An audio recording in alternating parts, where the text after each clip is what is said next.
Hello everyone, and welcome back.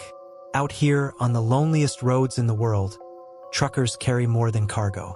We carry nights we don't talk about, moments that stayed with us long after the engine cooled, moments that changed the way we look at the dark. If you're here, it means you're ready to ride with us again. Down the highways where radios go silent, headlights catch things that shouldn't be there, and every mile has its own secret. Before we roll into tonight's story, make sure you subscribe so you never miss another true trucker nightmare. And when it's over, drop a comment and tell me what you think really happened out there. All right, let's shift into the dark. I've been driving these roads for 17 years, mostly north routes, Thacket to Chillas, Chillas to Gilgit, sometimes all the way up towards Sost when the loads and the money are good enough to risk it. If you've never been there, understand this first. The Karakoram at night is not like the highways near cities. It's another planet. After a certain point, there are no proper guardrails, no streetlights, no billboards. Just black rock, black sky, and that one strip of asphalt carved into the ribs of the mountains. On your left, solid rock. On your right, a drop so deep your headlights can't find the bottom. That night, I was hauling 40 feet of container, mixed goods headed toward Gilgit, rice sacks, and machine parts. Old Hino, green and red, Sufi poetry painted on the back, engine with a personality of its own. I'd left Jaglot late because of a delay at the way station, so by the time I hit the higher curves near the pass, it was already after 2 a.m. The weather turned fast. First, it was just light flakes tapping against the windshield. Then the wind picked up, pushing loose powder across the road in silver sheets. By 3 a.m., the snow was drifting sideways, like someone was throwing handfuls of salt at my headlights.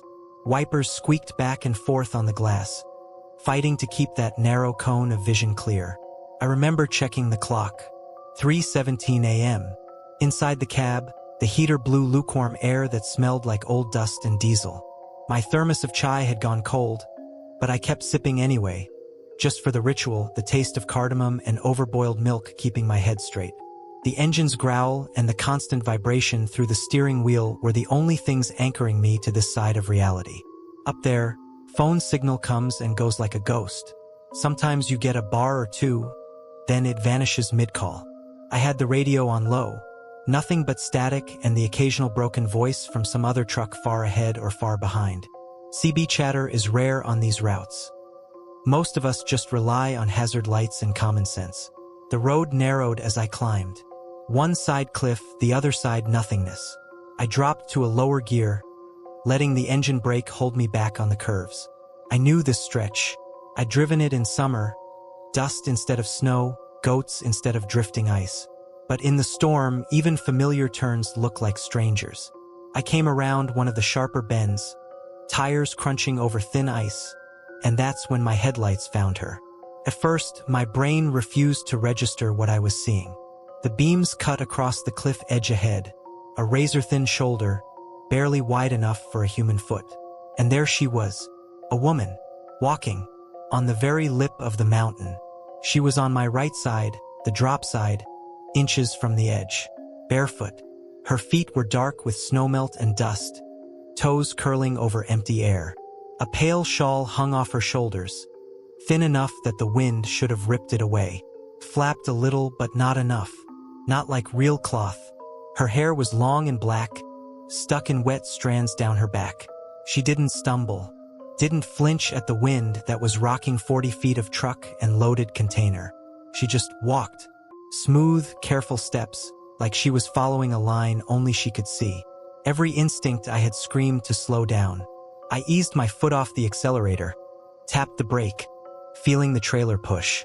Too much pressure and the whole rig could slide. Up there, you don't stop unless you have to. You keep momentum. You respect gravity. But I couldn't just drive past her like she wasn't there. My hands tightened on the wheel, knuckles slick with sweat.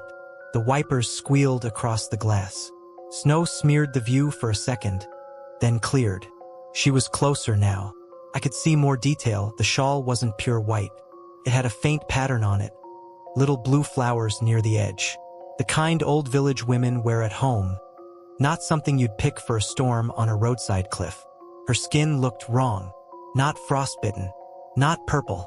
Just pale, like she was standing under a different kind of light than my headlights. Her face was turned away from me, toward the dark drop. She never glanced back. Not once. Automatically, my thumb went to the horn switch. Clicked. Nothing. No sound. No blast.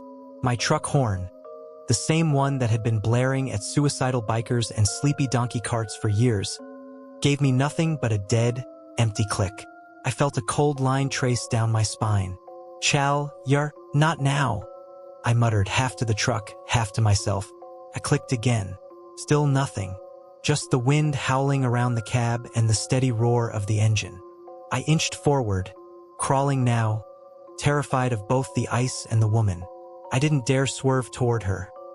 Any twitch of the wheel could send 40 tons of steel and cargo into a slide. But the idea of passing so close to her without a warning horn knotted my stomach. As my truck drew level, she was right there, maybe 5 feet away from my passenger window. The drop yawned black behind her. Her shawl flapped once. Her hair lifted in the wind. And for one breathless second, her head turned. Not all the way. Just enough for me to see half her face in the spill of my headlights. Her eye, the one I could see, wasn't looking at me. It was fixed on the drop, on something far below that I couldn't see. Her lips moved once, like she was whispering a word into the storm. Then the road curved. My headlights swung away, and she was gone. I hit the straight stretch after the bend and checked my mirrors. Empty. No woman on the edge. No figure in the beam of the taillights. Nothing on the narrow path behind me but swirling snow. It didn't make sense. There was nowhere for her to go. No ledge. No carved path up the cliff, no trail down. Just rock and air. For a moment, I thought about stopping, climbing down, looking. But another part of my brain, the older, more superstitious part that grew up hearing stories from drivers at chai hotels, told me not to. Up there, if the mountain wants to keep something, you don't argue. I kept driving. By the time I saw the faint yellow glow of the roadside dhaba, my hands ached from gripping the wheel too hard. My eyes burned from staring through snow and darkness. The dhaba sat on a slightly wider patch of road. A few trucks already parked out front, their cabins dark, bodies dusted with snow. A string of dim bulbs hung under the tin awning, buzzing weakly. Smoke rose from behind the building. Someone was still making chai. I pulled up, parked at an angle, set the handbrake and killed the engine. The sudden silence was deafening. Just the wind and the faint clinking of metal as the truck settled. As I stepped down from the cab, the cold hit me like a slap. Thin mountain air, sharp enough to sting the inside of your nose. The snow here was thinner, more like icy dust skittering across the ground. Diesel and wood smoke mixed in the air. Inside, the dhaba was small but warm. A few tables, a counter lined with chipped cups, a single old TV in the corner playing some static-filled channel no one was watching. 2 drivers sat hunched over their plates, eating quietly. The owner, an old man with a gray beard and milk-white cataract in one eye, looked up from the stove. "Chai?" he asked. "Dough," I said. "Strong." I sat down, hands wrapped around the warm glass when it arrived, letting the heat soak into my fingers. For a while, I just listened, to the low murmur of the other drivers, to the muffled wind against the tin roof, to the soft clatter of metal dishes. I wasn't going to mention her. Then, without meaning to, I heard myself say, "Abu, AJ Uper Rasti Bishikeo Chalt Deka." The old man paused. "Rasti Pe? Cliff Kabilkal Kinar Pe?" I said, my voice low. "Barefoot. Shawl Halka Essay. Barfmain. Ace Highchal Rahiti. Jays Thand Messes Hai Na Ho." The other 2 drivers fell silent. The dhaba owner's good eye fixed on me. The air in the little room changed. It got heavier somehow, like the warmth from the stove couldn't quite reach the corners. "Kitni Bahai?" he asked. "Teen, Sada Teen Ku Karib," I said. 317 maybe. Storm Ka whacked. He nodded slowly once. Then, without a word, he went to the door, stepped outside, and slid the bolt shut from inside with a sharp metal click. I felt my heartbeat pick up. "Dor Kyun Band Kar Rahi Ho?" one of the other drivers asked, forcing a laugh. The old man didn't answer him. He came back to the counter, leaned both hands on it, and looked at me. "Tum any horn bajaya?" he asked. I shook my head. "Horn hai nahi baha, karab ho gaya. Click karta raha. Awaz hai nahi ayi." The old man's shoulders relaxed just slightly. The other drivers exchanged a quick glance. He poured himself chai, sat opposite me, and lowered his voice. "Tum any farzana ko deka," he said. The name meant nothing to me. "Kaun?" He stared at the tabletop, eyes far away. "Barasal peli. Barasal ho gayab. Yahin ku as pas ki ladkiti. Shadi kabad padi kasath jayan esi shihar jarahiti. Baraf ka mausam the. Truck slide ho gaya turn p. Cliff esi neche jira. Sab mar gay. Surf uska jism subamila. Cliff ku kinar pi laka hua." He lifted his hand, palm down, hovering over the edge of the table. "Adi badi hawa main ti. Jays koi hath pakad ka rakaho. Par koi hath nahitha." He took a slow sip of chai. "Tabasi," he said. "Storm raten main. Kuch log kate hain ko ekorit ko dekt hain. Than main nangi pair. Kinner chalt hu. Jo you say dek ko horn bajada hai." He paused. "Wo ne che jada hai." My throat felt dry. I could almost hear the wind again. The squeak of my wipers. See that pale shawl in my headlights. "Is Leah door band car rahiho?" I asked, my voice quieter than before. He nodded. "Jas any horn bajaya ho. Uska picha kardi hai. Kabi kabi. Truck tak aa jadi hai. Cabin kunich rucky hodi hai. Log kate hain rat bar horn kud bajta reda hai. Jas koi andar attack gaya ho." He looked up at me. "Tumhra horn karab hai. Is Leah pucha." The other driver finally spoke. "Yahan esi kuch age. Ek turn p marks abibi diktain. Guardrail to hi nahi. Bs tire kupure nishan. Neche pathar p dent. Log bolt hain usi jaga esi gert hain jahan usko pali dafa milatha." We didn't talk much after that. The chai went cold in my hands again. Every gust of wind outside made the metal door rattle, and each time, my heart jumped into my throat. Eventually, the storm eased. An hour later, the old man slid the bolt back and opened the door. The mountains outside were quieter now. Their dark shapes softened under a thin layer of snow. I went back to my truck. For a moment, I just stood there, looking up at the cabin. The wind tugged at my jacket. The metal frame creaked softly. I half expected to see a shape sitting in the passenger seat, a pale shawl pressed against the glass. Nothing. Inside, the cab was exactly as I'd left it. Cold chai, crumpled wrappers, hanging tasbih tapping gently against the dashboard. I sat down, closed the door, and just listened. The silence felt wrong. I had to try the horn. My thumb hovered over the switch. That old man's story was still looping in my head. Farzana, the fall, the cliff, the way she walked like she wasn't feeling the cold. Des Bakwas Haga, I told myself. Truck ka fault high. I pressed the horn. Click. No blast. Just the plastic switch moving under my thumb. Somewhere deep in the steering column, something scraped. A dry, brittle sound. Goosebumps crawled up my arms. I pressed again, harder this time. The same click. The same faint scrape. Like something lodged inside was shifting just a little. The next morning, when I finally rolled into Gilgit, I went straight to a mechanic I trusted. The sun was out, shining on the snow-capped peaks, making them look harmless. People walked around like it was any other day. Felt wrong, compared to the night I just had. The mechanic, Imran, hopped up into the cab, popped open the panel near the steering column, and started unscrewing things. I stood outside, hands in my pockets, pretending not to be nervous. Horn peli thik the na, he called. Kalrat tak to the, I said. Akanak bond ho gaya. He muttered something under his breath. Metal clinked. Plastic cover dropped to the floor mat. Airy, he said softly. Ye kia hai? My chest tightened. Kia hua? He didn't answer right away. I heard him shifting. Then he climbed down from the cab holding something in his glove. Ye deko, he said. It was small, pale, rigid.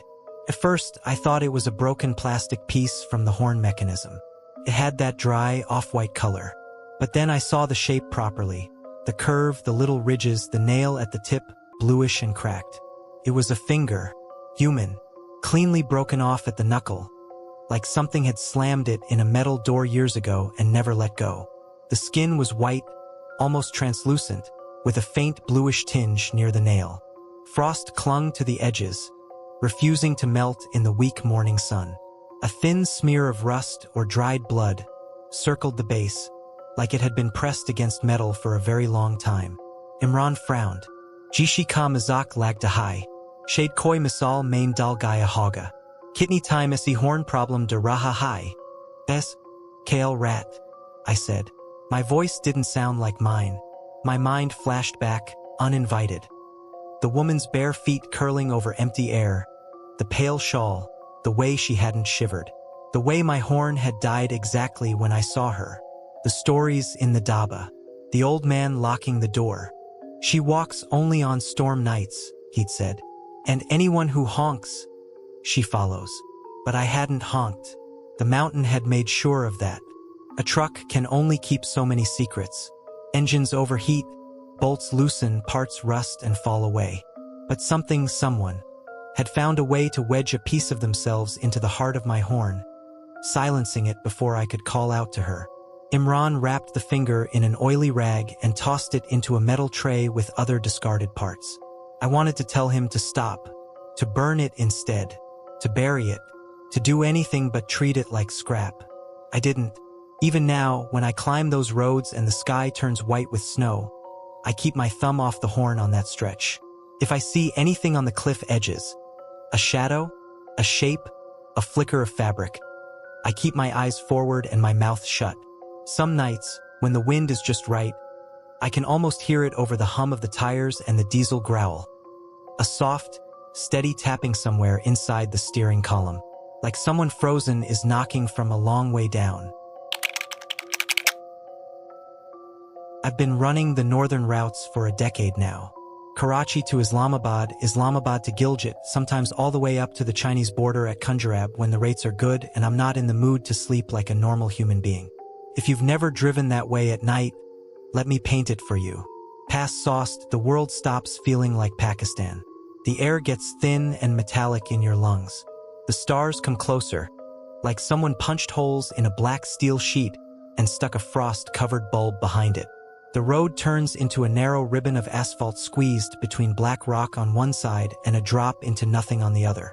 After midnight, it's just your headlights, the low hum of your engine, and the feeling that the whole mountain range is listening.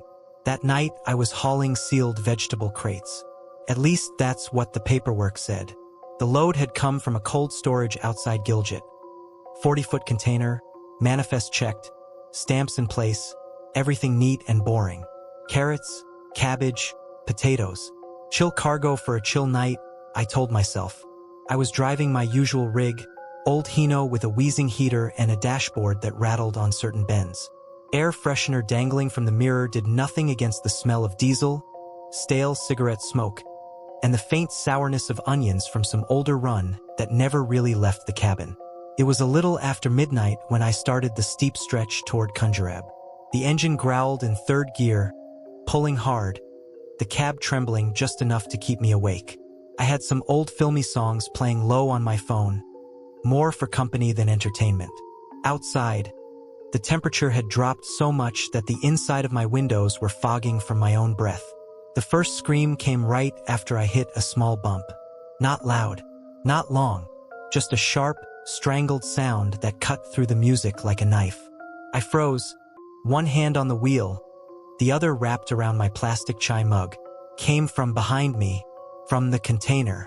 I reached forward, killed the music with a thumb. The cab fell into that heavy silence only truckers really know. The kind where you hear every rattle, every gust of wind, every slight pitch of the engine. For a few seconds, there was nothing. Just the hiss of air squeezing past the door seals, the distant rush of a stream somewhere below, and the faint whine of the turbo. Then another bump.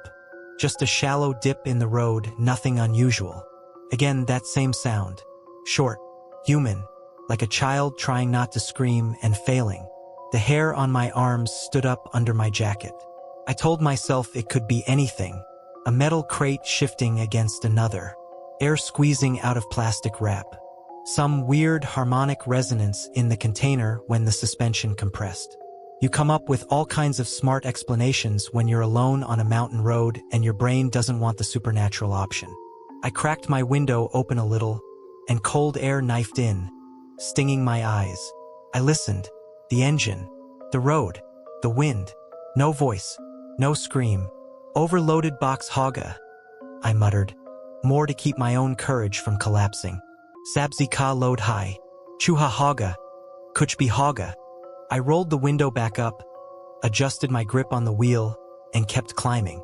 For a while it was quiet, just the rhythm of the road, the muted thud-thud of tires rolling over expansion joints, my own breath louder than anything else. I took another sip from my flask.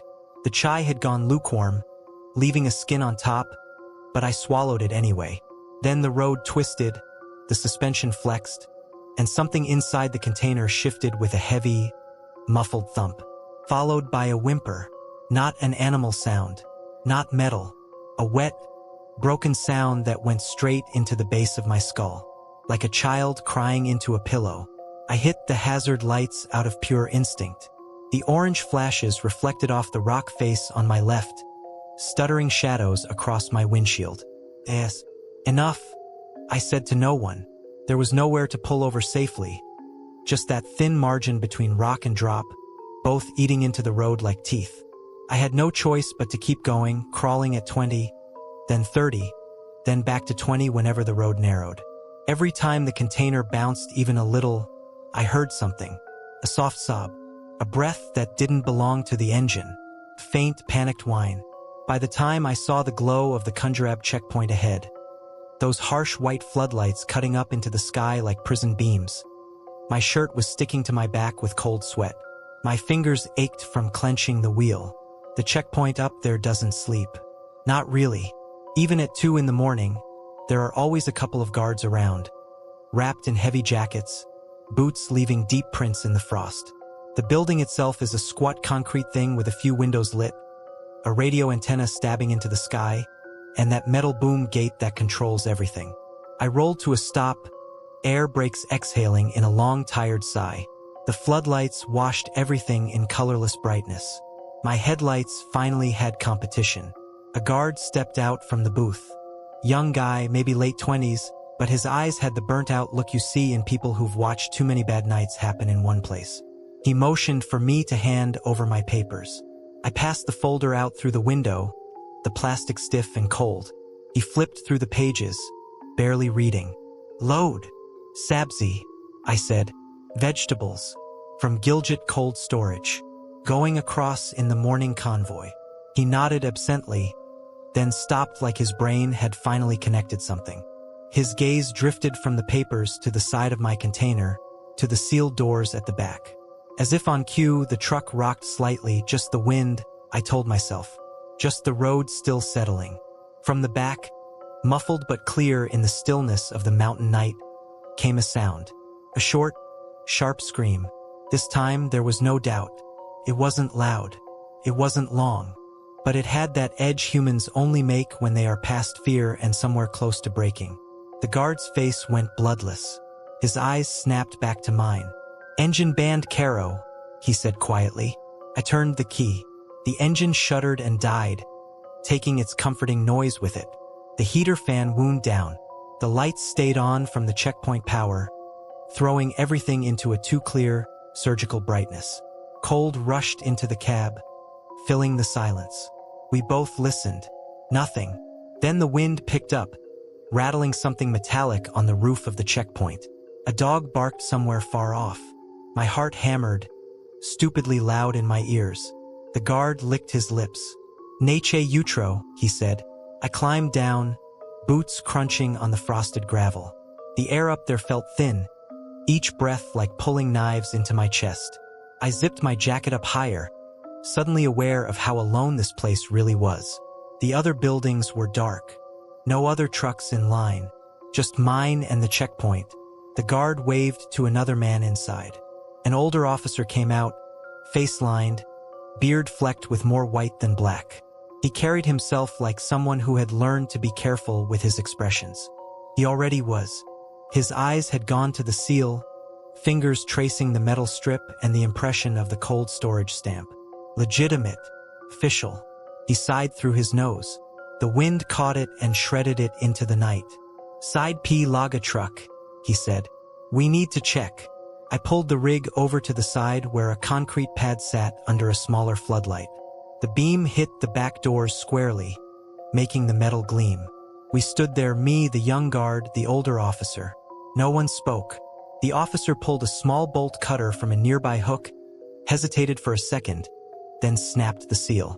The sound of it breaking seemed too loud, too final. He glanced at me once. Jobi hi, tumhari zimmadari nahi, he said, voice low. Samj. I nodded, though I didn't, not really. He lifted the door latch, metal clanking in the cold.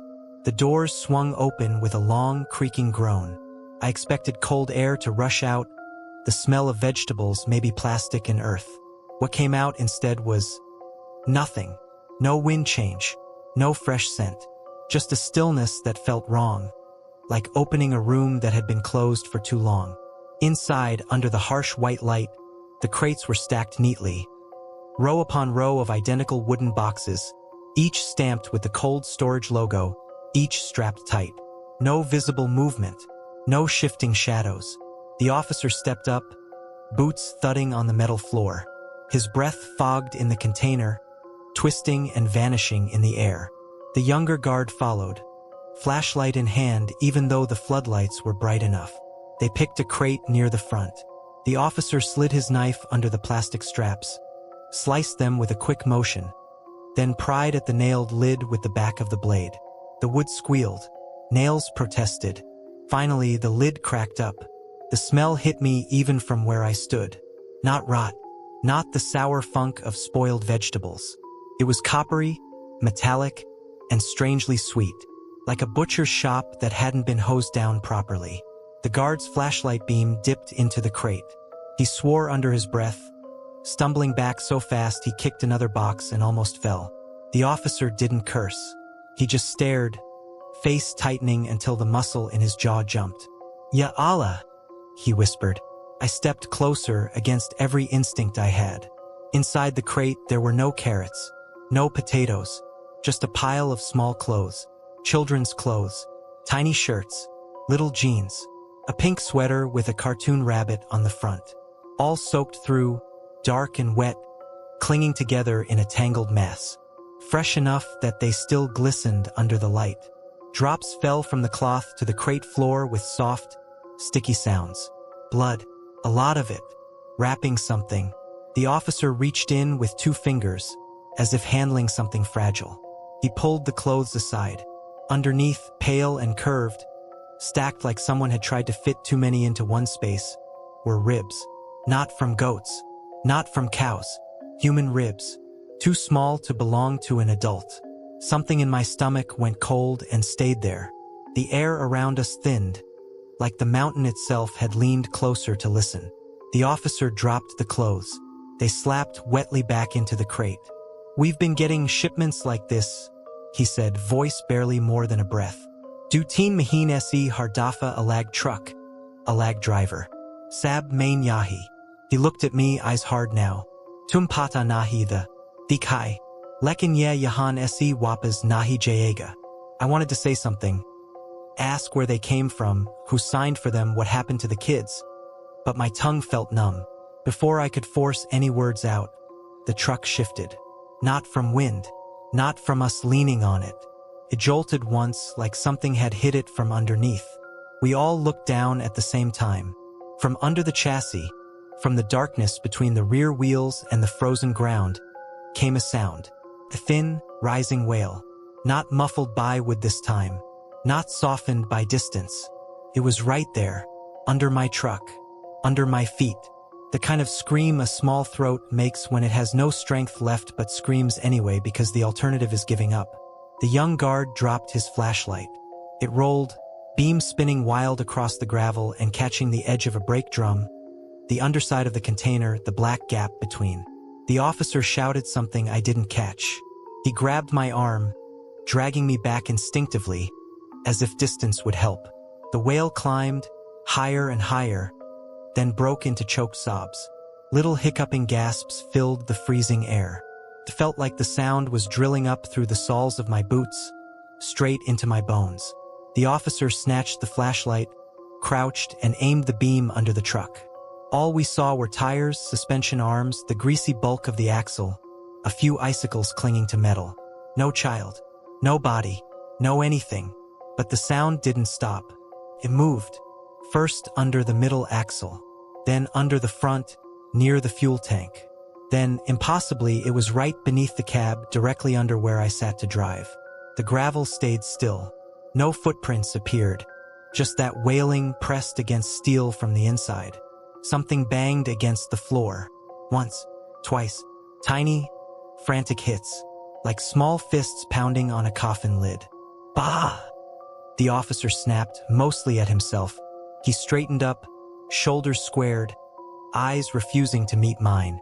Truck Yahan Rahiga. You'll stay the night. Tomorrow, investigation hoagie.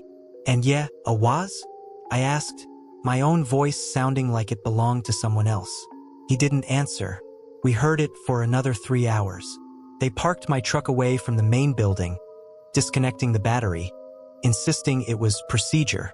It made no difference. Even with everything dead, with no power running through the frame, the cries came and went under that chassis like the echo of something that had already happened long ago and was happening again anyway. Sometimes it sounded like one voice, sometimes like many, overlapping, a chorus of tiny throats begging from inside a metal grave rolling up and down border roads. By dawn, it stopped. Just like that. No fade out. No last whimper. Silence. They kept my truck for 2 weeks. They called people. Investigators, intelligence guys, men in plain clothes who looked at me like I was either a criminal or a useful idiot. They traced the shipping papers, checked every stamp. After a while, they told me I was clear. I could go. They needed the truck for a bit longer. I left Kunjarab in a hired jeep, riding back down past the same bends, the same cliffs. The mountains stared down, unchanged, indifferent. I got my truck back a month later, in Gilgit. Same old Hino, same old rattling dashboard, same string of tasbih knocking against the steering column. New tires, though. Fresh paint on the rear bumper. No explanation. I asked the workshop manager if they'd found anything else under there. Any animal nest, any broken speaker, any stupid prank device some bastard might have stuck in as a joke. He just shrugged. Sabnormal he said. Kuch bhi nahi. The horn worked perfectly. Sometimes, on certain roads, certain nights, if I hit a bump just right with a light load, I still hear it. Not loud. Not long. Just a sharp, strangled sound from behind me, from under me, from somewhere in the steel and wood and bolts and rust. A child's voice, far away and too close, caught forever in transit. I've been running the Pakistan-China route long enough to know where the road changes its mood. Down south, highways feel human. Cities glow on the horizon. There's tea waiting at the next dhaba. And even at 3 a.m. you'll see some idiot in a Corolla racing his own death. Up here, past Sost and Kunjarab, heading toward Tashkurgan, the road belongs to something else. I drive a white Hao tractor with a Chinese plate now, 40-foot flatbed, usually loaded with mixed cargo. Textiles one way, machinery the other. I've done that crossing more times than I can count. I know the checkpoints, the faces, the fumes of cheap cigarettes. I know which bends can kill you if you take them in the wrong gear. And I know that 40-kilometer stretch before Tashkurgan where no driver stops willingly. It's just emptiness out there. No villages. No petrol pumps. Just a dead flat valley trapped between black mountains. The old Silk Road cutting straight through like a scar. In the daytime, it's all stone and dust and big sky. At night, it's like driving through the inside of a dead-eye. No depth, no life, just darkness and your own reflection in the glass. We have our stories about that stretch. Everyone does. Some say there was an old caravan graveyard there, bandits dumping bodies out of sight. Some say soldiers vanished on patrol in the 60s and were never found. Some say it's just the wind and the altitude messing with your head. I didn't care much about stories. I cared about gradients, fuel, and keeping my logbook straight. This happened last winter, early January. I'd cleared the Chinese side after Kunjarab late, customs delay, some paperwork issue on another truck that backed everyone up. By the time I passed the last checkpoint before the empty stretch, it was a little after 12:30 a.m. Outside, the temperature had dropped to the kind of cold that cuts through insulated glass. My breath fogged the inside of the windshield in a thin film every time I exhaled. The heater fan hummed, throwing out just enough warmth to keep my fingers loose on the wheel. Diesel, stale instant noodles, and old coffee grounds mixed in the cab. My usual night shift perfume. The sky was clear.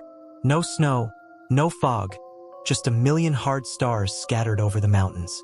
The asphalt ahead glowed in my headlights, two pale lanes fading into darkness. On both sides, the land was flat and colorless, just low stones and frozen dust. I checked the clock on the dash. 1:02 a.m. If I kept a steady 60 to 70, I'd be through the 40-kilometer stretch and into Tashkurgan's outer lights in less than an hour. I settled my hands at 10 and 2, felt the familiar vibration through the wheel, the constant, low growl of the engine under my feet. For the first 10 minutes, it was normal. No oncoming traffic, no tail lights ahead, just the steady pulse of my own rig, the faint hiss of wind against the mirrors, and the occasional crackle from the CB when someone far out of range keyed their mic. Then I saw the glow behind me. At first, it was just a smudge of light in the driver's side mirror. 2 points far back on the road, half swallowed by the curve of the glass. I didn't think much of it. Another truck, maybe a smaller one with good headlights, making up time. I kept my speed. After 5 minutes, I glanced again. The lights were still there. Same size, same distance. No closer, no farther. Just locked behind me like they were tethered to my trailer. I frowned, flexed my fingers, and checked my speedometer. 70. I eased up to 80. The engine note climbed slightly. The cab vibrated a little more. The road ahead remained empty, straight, and clean. I checked the mirror. The lights were exactly where they'd been. Not a meter closer. Not a meter farther back. That was strange, but not impossible. Maybe the guy behind me had matched my speed perfectly. Some drivers do that, especially if they're nervous about the route. They lock onto a truck ahead and let it be their guide. It's annoying, but it happens. I dropped back to 65 just to see. The lights stayed where they were. Same intensity, same distance. No growing, no shrinking. Like someone had glued a pair of LEDs to the glass and forgotten to tell me. The longer I watched them, the more wrong they started to feel. Headlights usually have character. You can tell a lot even from a distance. Chinese bus, old Pakistani Hino, newer Volvo, police SUV. Different colors, different height, different way they bounce with the suspension. These weren't like that. Pure white. Too white. Not the slightly yellow halogen we're used to. Not the bluish tint of cheap HID kits. Just two perfect orbs of harsh, flat light. They didn't bounce. They didn't shimmer. They didn't flare when I hit a dip or a bump. They just burned. I reached for the CB mic, the plastic warm from the heater air. Any unit on this stretch, come back, I said, slipping into that clipped, neutral tone truckers use when they don't want to sound scared. Got a pair of lights sitting on my tail like glue. Anyone else see something? For a moment, there was only static. Then a voice slid in, faint, accented, but familiar. A Pakistani driver I'd heard before on these runs. Counts a kilometer? He asked. I checked the reflective post as it slid past on my left. 3-2 into the flat, I said. Heading Tashkurgan side. Silence again. Then his voice lower now. Des Sita Chalt Raho, he said. Or, Mirror main Zayada Dare Mat Dekna. Don't look in the mirrors too long. His voice was trembling. The line hissed, then went dead. No click, no goodbye. Just gone. My mouth went dry. I laughed once, softly, just to hear something human. The sound died in the cab, swallowed by the fan and the engine. Tegel ho Gaya Banda, I muttered. Mirrors na deko? Rat KO Highway P. You live in your mirrors out here. They're not optional. They're survival. I told myself I'd be smart. Quick glances, that's all. Just enough to keep track of whatever idiot was playing games behind me. But curiosity cuts deeper than fear. I glanced left. The lights burned back at me, same distance, same height. Too perfect. I checked the right mirror, even though I knew they'd only show in the left. For a second, my brain froze. The right mirror showed the empty lane, road edge stones, dark even ground. And in the upper corner, faint but visible, those same two white points, as if they'd bled from one mirror to the other. My chest tightened. I flicked my eyes back to the road, hands clamping tighter around the wheel. For a while, I forced myself to focus only ahead. The asphalt, the broken center line, the ripple where the winter frost had warped the surface. My headlights eating the darkness in 20-meter bites. The cab felt smaller, warmer. The heater air was too thick, too stale. Sweat gathered at the base of my neck despite the cold outside. The fan hummed. The radio stayed off. I didn't want any more voices. The road dipped slightly, smooth and gentle.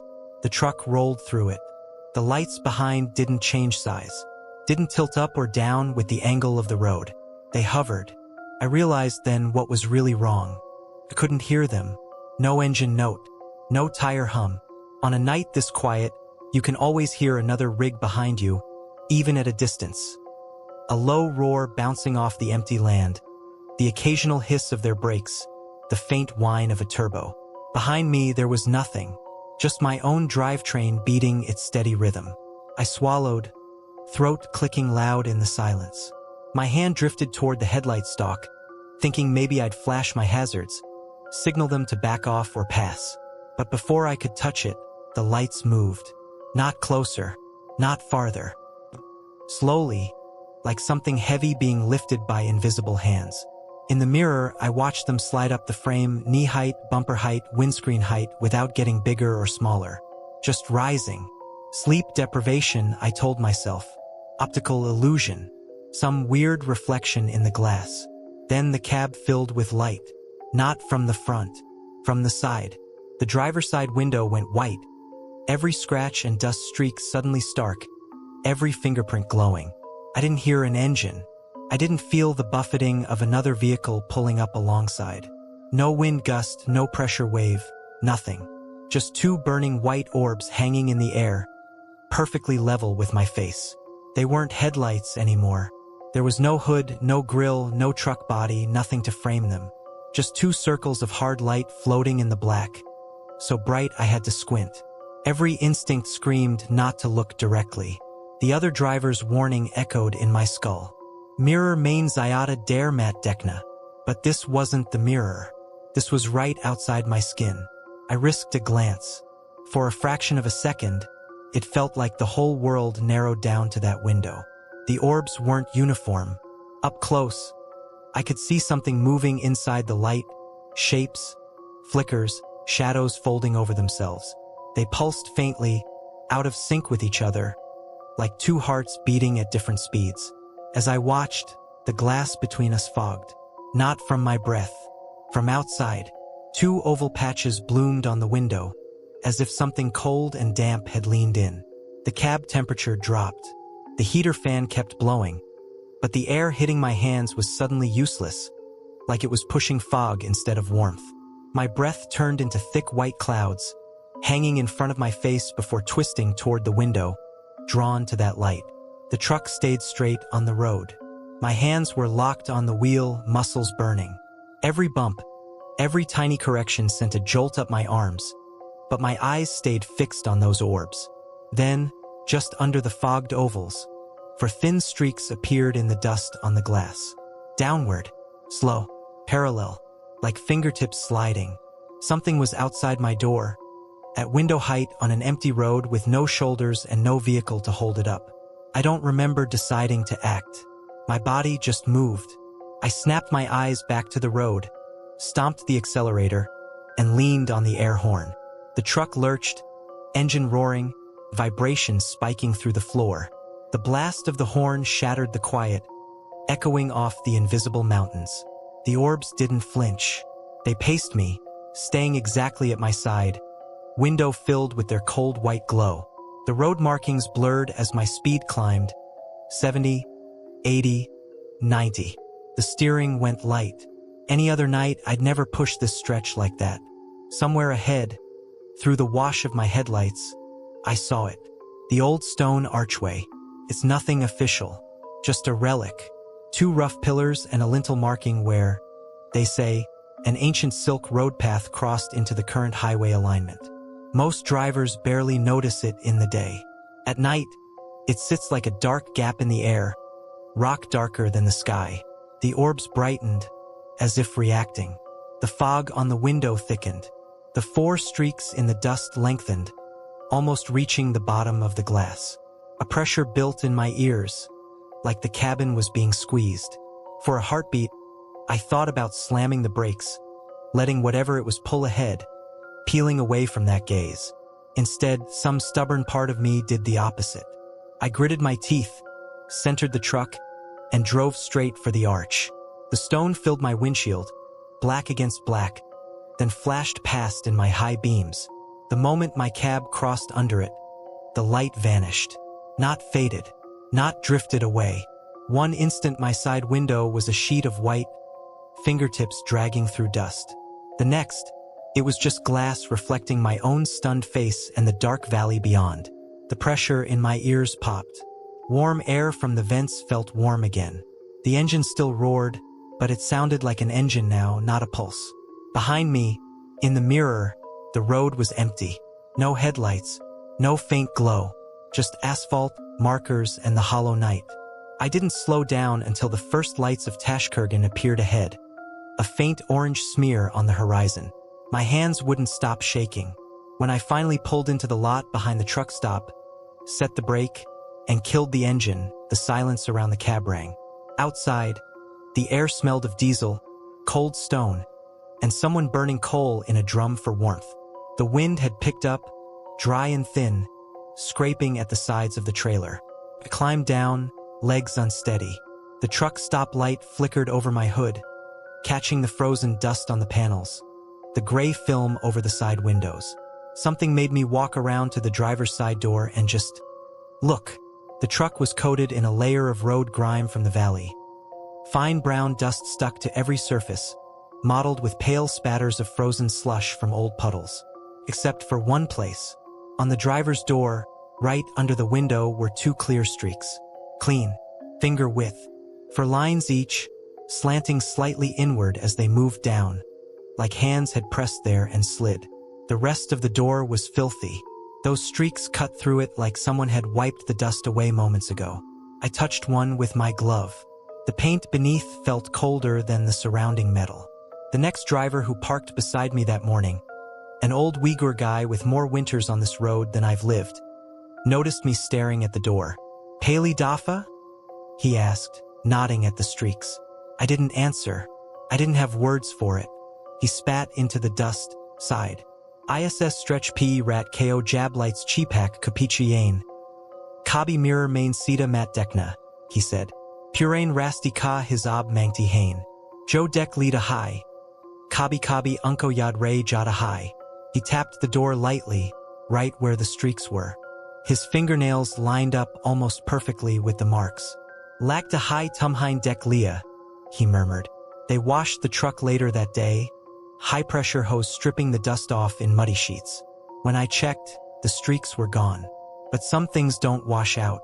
Even now, when I hit that 40-kilometer stretch near Tashkurgan at night, I keep my mirrors angled just a little off, enough to see what I need to avoid dying, not enough to watch what might be hanging there for too long. Because sometimes, when the stars are clear and the valley is too quiet, a pair of pure white lights will appear in the corner of my eye. They stay at the same distance no matter how fast or slow I go. And if they ever rise to the height of my window again, I don't know if I'll be able to keep my eyes on the road. I've been driving this road long enough to know which tunnels feel like stone and which ones feel like a mouth closing around you. The Silk Road section I run most often is the Karakoram stretch, from Gilgit up towards Sost and beyond. I haul whatever pays: cement, flour, machinery.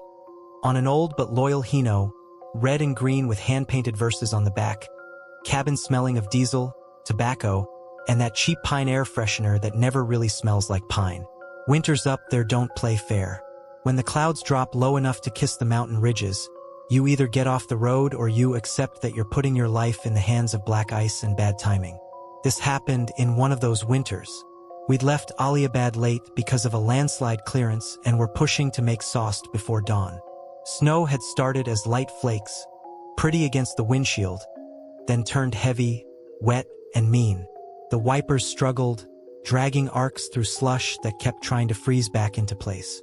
By the time we hit the tunnel section, a series of short stone galleries blasted into the cliff, half open to the valley. The road had turned into a faded suggestion under packed snow.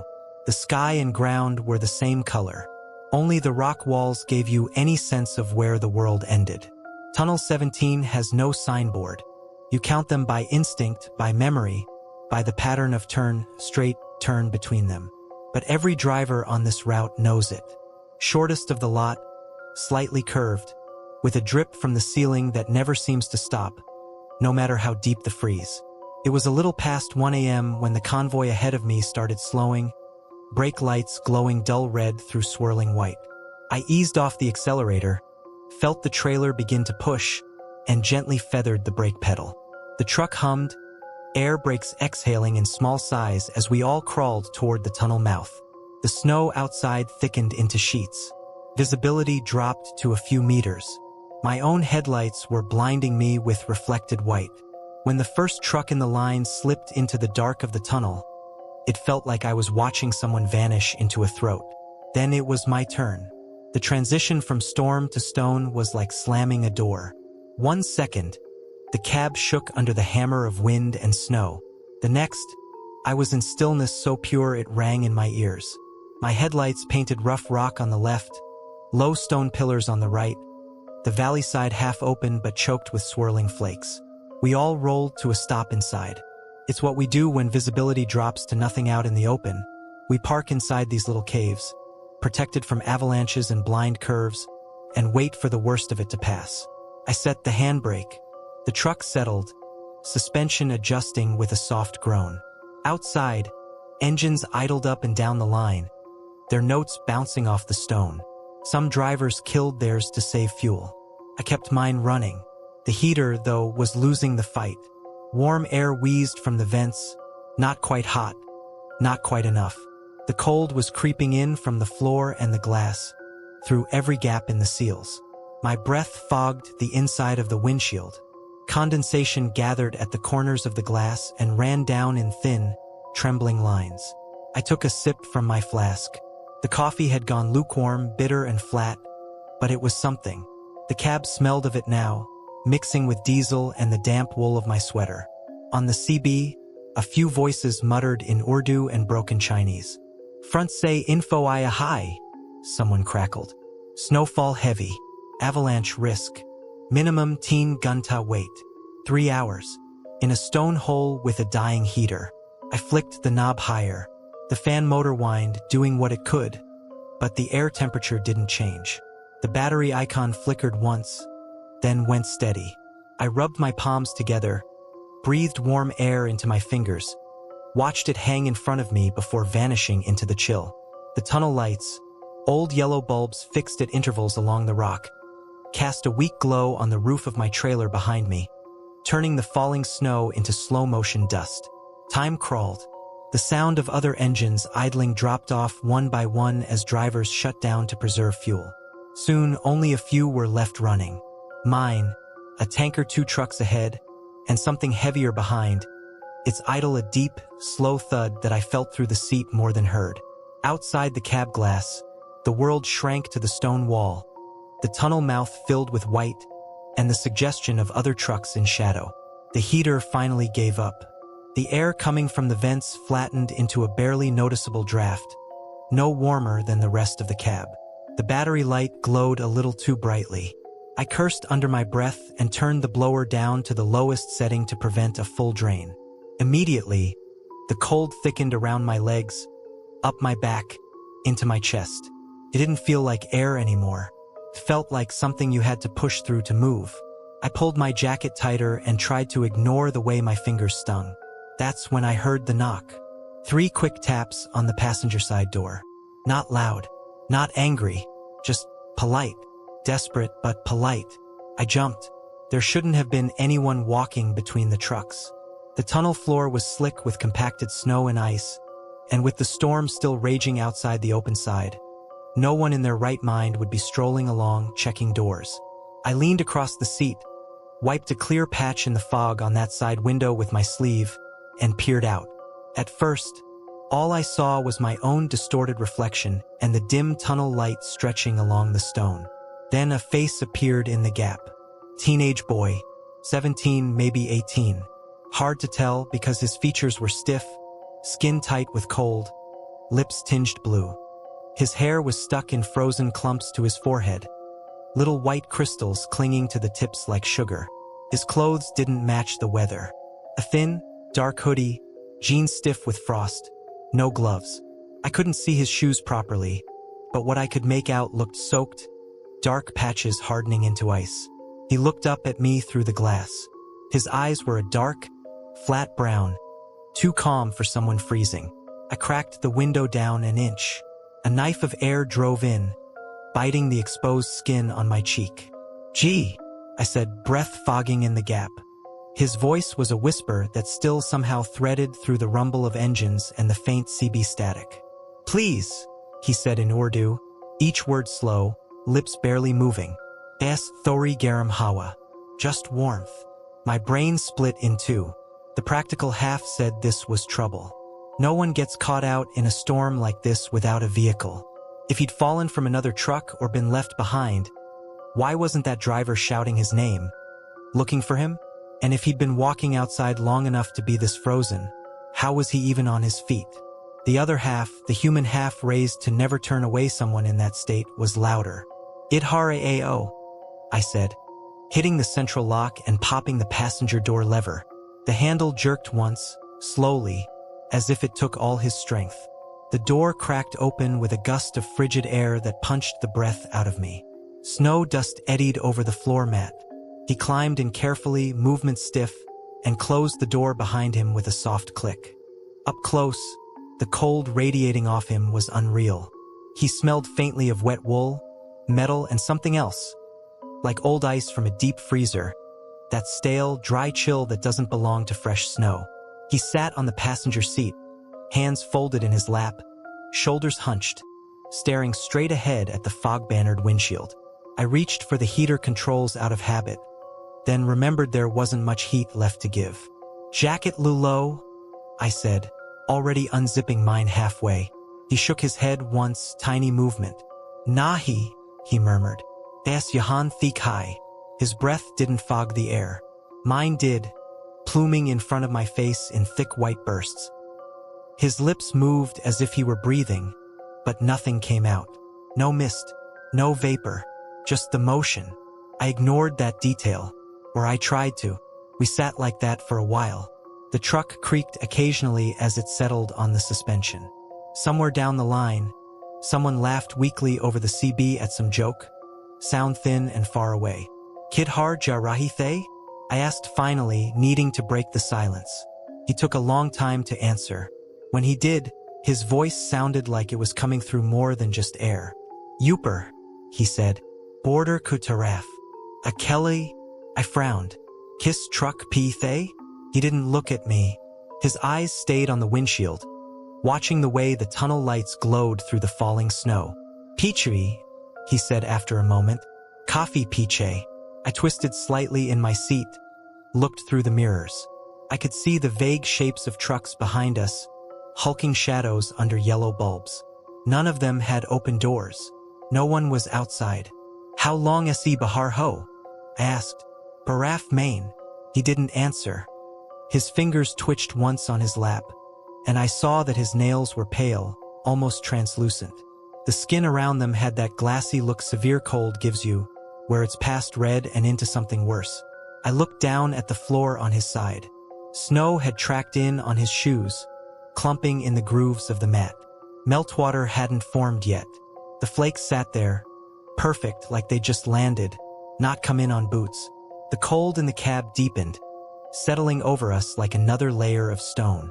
I rubbed my hands together, feeling the roughness of my own skin, the tremble starting in the tendons. "Youngster, nam kia hai tumhara?" I asked, forcing warmth into my voice. "Main Imran Hoon." He turned his head toward me slowly, like the movement cost effort. For the first time, I saw his eyes properly. They weren't lifeless. That would have been easier. They were full of something like surprise and something like exhaustion and something far older than 18 winters. His lips parted, like he was about to tell me. Then the tunnel lights flickered, just once. A brief dimming, as if something huge had passed over them. The CB crackled with static, a chorus of voices cutting in and out, all at once, none distinct. The truck shuddered, though no one had moved. I blinked, instinctively glanced at the dials at the windshield, checking for anything wrong. "Nam?" I started. When I looked back, the seat beside me was empty. The passenger door was still shut, lock pinned down. The glass was fogged from my side only. The cushion didn't bear the imprint of weight.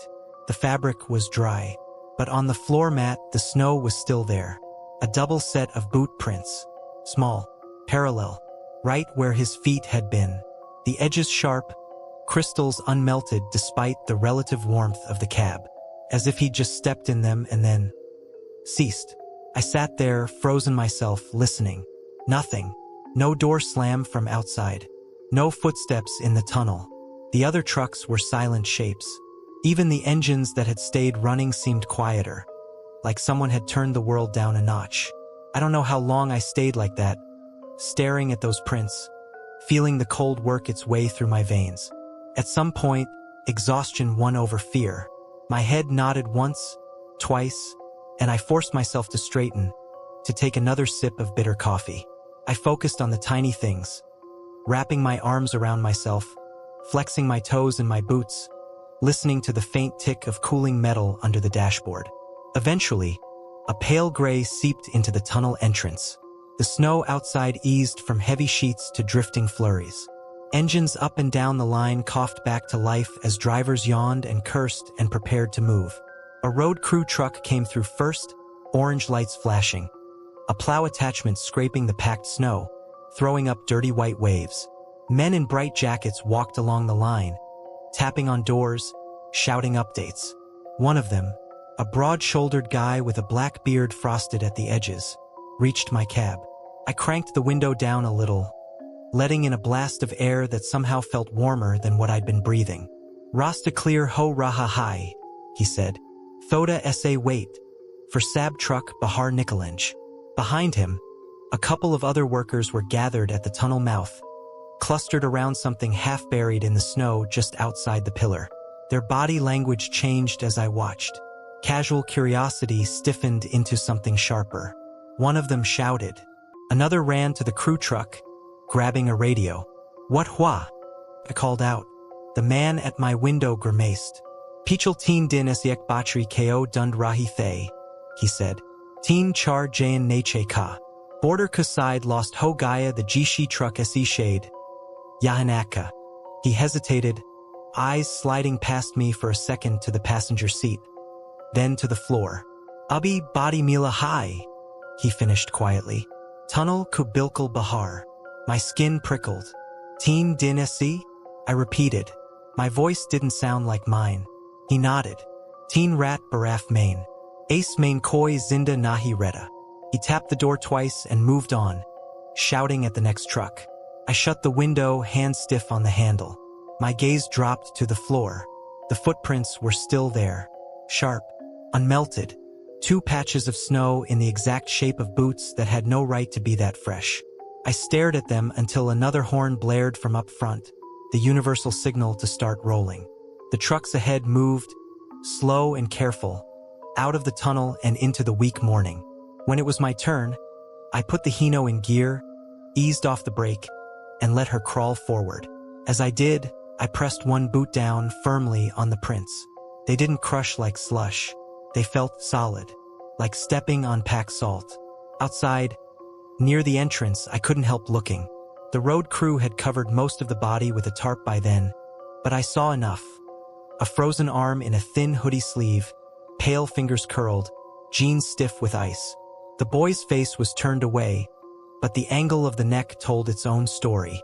His shoes were scuffed, dark with old melt. Same age, same clothes. They said he'd been missing 3 days.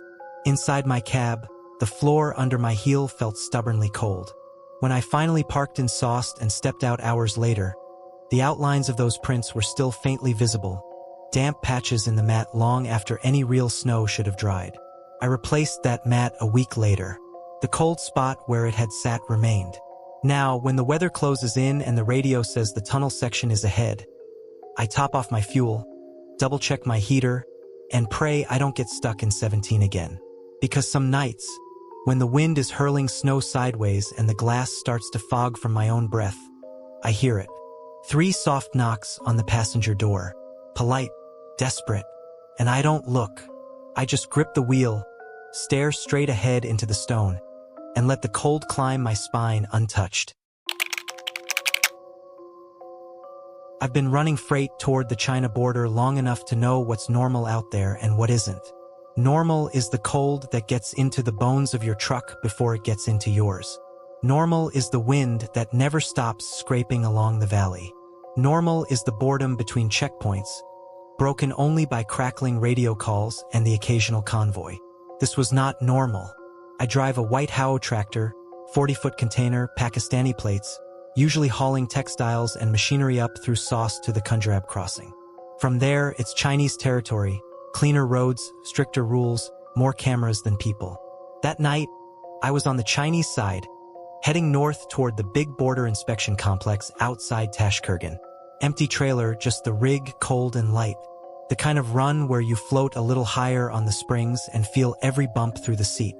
It was just after 1 a.m. The sky was clear, dark enough that the stars looked like they were etched into metal. The air outside was the kind of cold that doesn't just bite your cheeks. It reaches through the glass and presses against your lungs every time you breathe. The road to the inspection area is long, straight, and exposed. No villages, no shops, just the asphalt, the faint outline of snow-dusted mountains on either side, and a couple of old concrete guard posts half swallowed by drifts. My headlights stretched ahead in a narrow tunnel of pale yellow, carving out a piece of the darkness just big enough to drive through. In the cab, the heater hummed, pushing out steady warmth that smelled like dust burned off old coils. My last cup of coffee sat in the holder, gone lukewarm, oil slick shimmering on top. The dash glowed softly, speed just under 70, revs low and comfortable, fuel gauge a little under half.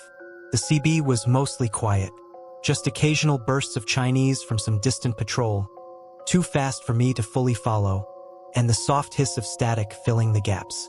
I remember thinking how calm it was, how the asphalt felt like it could go on forever without a single surprise. Then I saw the lights ahead. Not headlights, there were none. Just the dim reflection of my beams catching on metal and canvas. At first, they were shapes at the edge of visibility. 5 trucks, nose to tail, rolling slowly along the same lane I was in. As I got closer, their outlines sharpened. Identical Chinese military trucks. Boxy, olive frames. High cabs, canvas-covered rears. Each one exactly the same size, the same height, the same silhouette. They moved in perfect formation, equal gaps, no swerving, no drifting. Like they'd been drawn there. But they were wrong. No headlights, no taillights, no markers, nothing blinking anywhere on them. In this darkness, at this hour, that alone would have gotten a driver yelled at, if not worse. Regulations up there are strict. You don't move military vehicles invisibly. Worse than that, I couldn't hear them. With my window cracked open a finger's width to bleed off some of the heat, I should have heard their engines long before I reached them. 5 military trucks at low speed make a sound you feel in your bones. A combined growl of diesel, the faint whine of gears, the hiss of air brakes correcting. Instead, there was just the hum of my own engine and the soft hiss of tires on frozen asphalt. I eased off the accelerator, keeping my distance. My headlights washed over the rear truck, turning the canvas a pale, dirty gray. Frost coated the tarp in a thin, even layer, like they'd been parked somewhere cold for hours. It didn't match the fact that they were moving. The canvas didn't ripple from wind. The trucks didn't rock with the road. They glided. My fingers tightened on the wheel. Any unit ahead or behind on Tashkurgan border approach. Come back, I said into the CB, voice low. Got a convoy in front. 5 green trucks, no lights. You boys seeing this? Static hissed back at me, long and even. I waited, watching the convoy drift along just ahead. Their rear tires, what I could see of them, turned lazily, too slow for the ground they were covering. Then the radio clicked. Tashkurgan control to southbound cargo unit. Identify, a clipped voice said in Mandarin-tinged English. I gave my rig number, my position, my direction of travel. What is your issue? The voice asked. I have a Chinese military convoy in front of me about... I glanced at the distance. 200 meters. No lights. No radio chatter. You have them on your schedule? There was a pause. We have no convoys scheduled tonight, the voice said. Flat. Immediate. No time for checking. Repeat. No PLA movement on that stretch at this hour. A bead of sweat slipped down my spine despite the cold. Maybe old movement? I tried. Maybe they forgot to call in?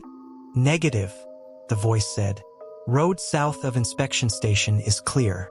You are the only registered vehicle between posts. Confirm your visual. I looked ahead, through the windshield, through my own beam of light. 5 trucks, one behind the other. Military green, canvas taut, no light, no sound. I confirm, I said. The radio hissed softly. For a moment, I thought the connection had dropped. Then the voice came back, quieter. Keep distance, it said. Do not attempt to overtake. Report any change in status. The line clicked dead. Any change in status. I swallowed, mouth dry, tongue tasting of old coffee and metal. By now, I'd slow-rolled myself down to 50, leaving a cushion between my rig and the rear truck ahead. It should have been enough for me to see signs of life. Exhaust plumes, brake lights, some indication of a driver correcting for the road. There was nothing. As the road curved slightly, the convoy matched it perfectly. No drift toward the edge, no correction, no brake tap. Like they weren't reading the road at all, just following a line painted in the air. Fog began to gather low over the asphalt. Thin at first, then thicker, swirling in my headlights. It seemed to cling more to the space where those trucks moved, hanging around their wheels, never quite touching my bumper. On the inside of my windshield, a faint mist started to form in the corners, despite the defroster. The cab suddenly felt smaller, the air heavy and tight, smelling faintly of cold metal and my own breath. The convoy began to slow, not all at once, as one. The gap between each truck remained exact, like someone was sliding a transparent model along a ruler. Up ahead, I knew there was a wide bend, a long, gentle curve where the road shifted around a rocky outcrop before straightening again toward the inspection area. There's an old guard post there, abandoned now, half buried in snow. The 5 trucks rolled into that bend and stopped. Just like that, no brake lights, no dipping of the front suspensions. One moment they were moving slowly, the next they were still. I eased off the throttle further, letting my rig crawl, foot hovering over the brake, eyes flicking between the convoy and the road markings. It would be suicide to get too close, supernatural or not. Even ghosts could block a lane hard enough to kill you if you believed in them with your eyes instead of your head. My lights washed over the rearmost truck completely now. The frost on its canvas gleamed hard and white. It looked thick, undisturbed, like the kind of buildup you saw on vehicles that had been parked for a long, long time in one spot. Except it was here, in the middle of the road. Something moved, not outside, underneath the canvas. The tarp of the last truck bulged outward, just slightly, as if a large shape had shifted beneath it. The frost cracked in thin lines, white breaking over darker patches. The bulge subsided, then rose again, a little higher. It wasn't violent. It wasn't jerky. It was slow, like breathing. My heart thudded against my ribs, suddenly too loud in the cab. I could hear the air in my nose, the tiny click of my throat swallowing. In the second truck, the tarp twitched. A ripple ran from front to back, gentle and horribly deliberate. Frost shook loose along the top edge, sprinkling down in powder. Then the first truck's canvas lifted. Not fully, just enough. The bottom edge of the tarp, tied down with rope that should have been stiff from ice, rose by a few inches, then dropped back. Behind it, only darkness. No boots, no cargo, no glimpse of what was inside. Just a strip of pure black that swallowed my headlights as if they weren't there. One by one, the reaction moved up the line. On the third truck, the canvas shivered, then swelled outward like a chest filling with air. The fourth's tarp pulled tight around whatever it covered, then relaxed. The fifth, the lead truck, stayed still for a long moment, and then its entire canvas seemed to suck inward, like someone inside had dragged a hand along the roof from end to end. I realized then I'd stopped breathing. My fingers were numb on the steering wheel. The heater hummed pointlessly, the air it blew over my knuckles suddenly cool. On the CB, nothing. No voices, no static, just a low, constant hiss, like someone breathing right next to the microphone and never speaking. My truck had rolled to a crawl, maybe 10 kilometers an hour, keeping that gap between me and the rear convoy truck. Enough to see. Too much to escape. Control, this is cargo unit. I have 5 vehicles stopped on the bend. I forced out. There. I searched for a word that didn't make me sound insane. Behaving strangely. There was no reply. The radio channel was open. I could see the transmit light when I pressed the mic. On release, nothing answered. Just the same low, steady hiss. Ahead, all 5 trucks were still now. Tarps settled. Frost clung. The fog thickened, rising from the road, coiling around their tires, licking up the sides. It never touched my front bumper. It stopped right at that invisible line of distance I'd been keeping, like it knew where it was supposed to end. Then, in one heartbeat, everything changed. No warning, no sound. All 5 trucks blinked out of existence. One moment, my headlights painted their shapes in perfect detail. The next, there was nothing. Not a fade. Not a dissolve. It was like someone had cut that strip of reality away with a blade and replaced it with empty air. My beams shot forward suddenly, unblocked, stretching far down the road, showing clear asphalt, the faint line of the bend, the abandoned guard post, the wide emptiness of the valley beyond. I slammed the brake harder than I should have, trailer wobbling slightly before straightening out. My heart hammered so loud it drowned out everything for a second. Every instinct screamed collision, impact, skidding, but there was nothing to hit. The road ahead was untouched. Not just dry of vehicles, pristine. No tire tracks in the thin layer of blown snow on the surface. Not mine, not theirs. The faint lines my own tires should have carved on approach were gone. Smoothed over like the wind had been waiting, ready with an eraser. I let the truck idle there, air brakes sighing, my breath ragged in the cabin. The CB remained a dead hiss. The heater hummed a useless tune. I forced myself to roll forward, slowly, as if driving closer would make some trick of the light reveal itself. As I passed the spot where the convoy had stopped, I leaned forward, scanning the road through the windshield. The snow on the shoulder lay undisturbed, soft ripples frozen in place. No grooves, no compressed sections. The middle of the lane where 5 multi-ton trucks should have rested was as smooth as a new road. Even their absence didn't leave a mark. I made it to the inspection station 20 minutes later. The compound was lit up like an island, white floodlights revealing hard angles of concrete, towers, and the black teeth of cameras mounted everywhere. I pulled into my assigned lane, went through the usual motions. Papers, cargo check, a flashlight in the cab, in my eyes across my license. When the officer asked if I'd seen anything unusual on the approach, his tone was rote, casual. I opened my mouth. Nothing came out that wasn't a lie. Road was quiet, I said. Just me. He nodded, stamped my papers, waved me through. It wasn't until I parked in the holding lot and killed the engine that I remembered my dashboard camera. I'd wired it in myself. A small, stubborn black box wedged under the rear view, recording every second I was on official roads. Insurance against blame games, a silent witness when memories disagreed. My hands shook as I pulled the SD card and slotted it into a cheap reader on my old laptop. I fast-forwarded through the earlier footage, checkpoint lights in Gilgit, the climbing curves, the sharp mouths of the tunnels. The image quality was grainy, colors washed out by sodium lamps and my own headlights, but it was steady, trustworthy. Then I reached the stretch before the inspection area. My truck rolled through the dark, beams cutting the road. The digital timestamp ticked toward 1:14 a.m. On screen, the 5 trucks appeared ahead. Exactly as I'd seen them. No lights, no exhaust, just shapes sliding through the night. I scrubbed forward. The convoy slowed, stopped at the bend. Tarps bulged in strange, slow movements. The camera caught it all, even exaggerated it, the flickering pixels making the motions look more jerky, more wrong. My chest tightened. At least I wasn't crazy. At least something physical had been there. Then, frame by frame, I watched them vanish. One frame, 5 trucks, military green, tarps shifting. Next frame, empty road. The timestamp continued without a gap.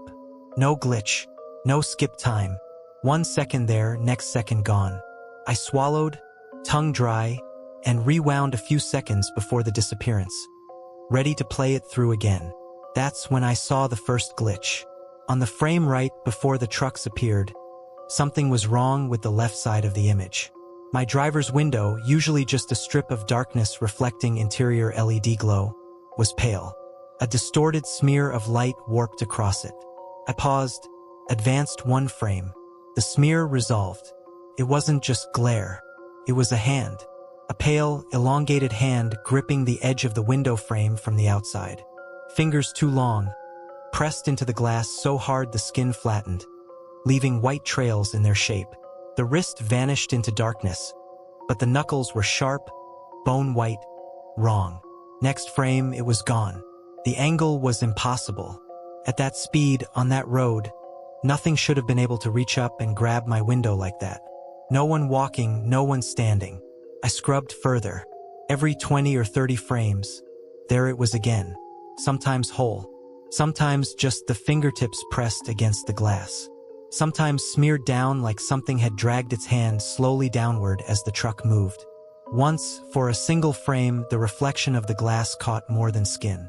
Between 2 fingers, in the faint reflection of the interior light, I saw something like an eye, not shaped right, too round, too empty, but it was looking inward, looking at me.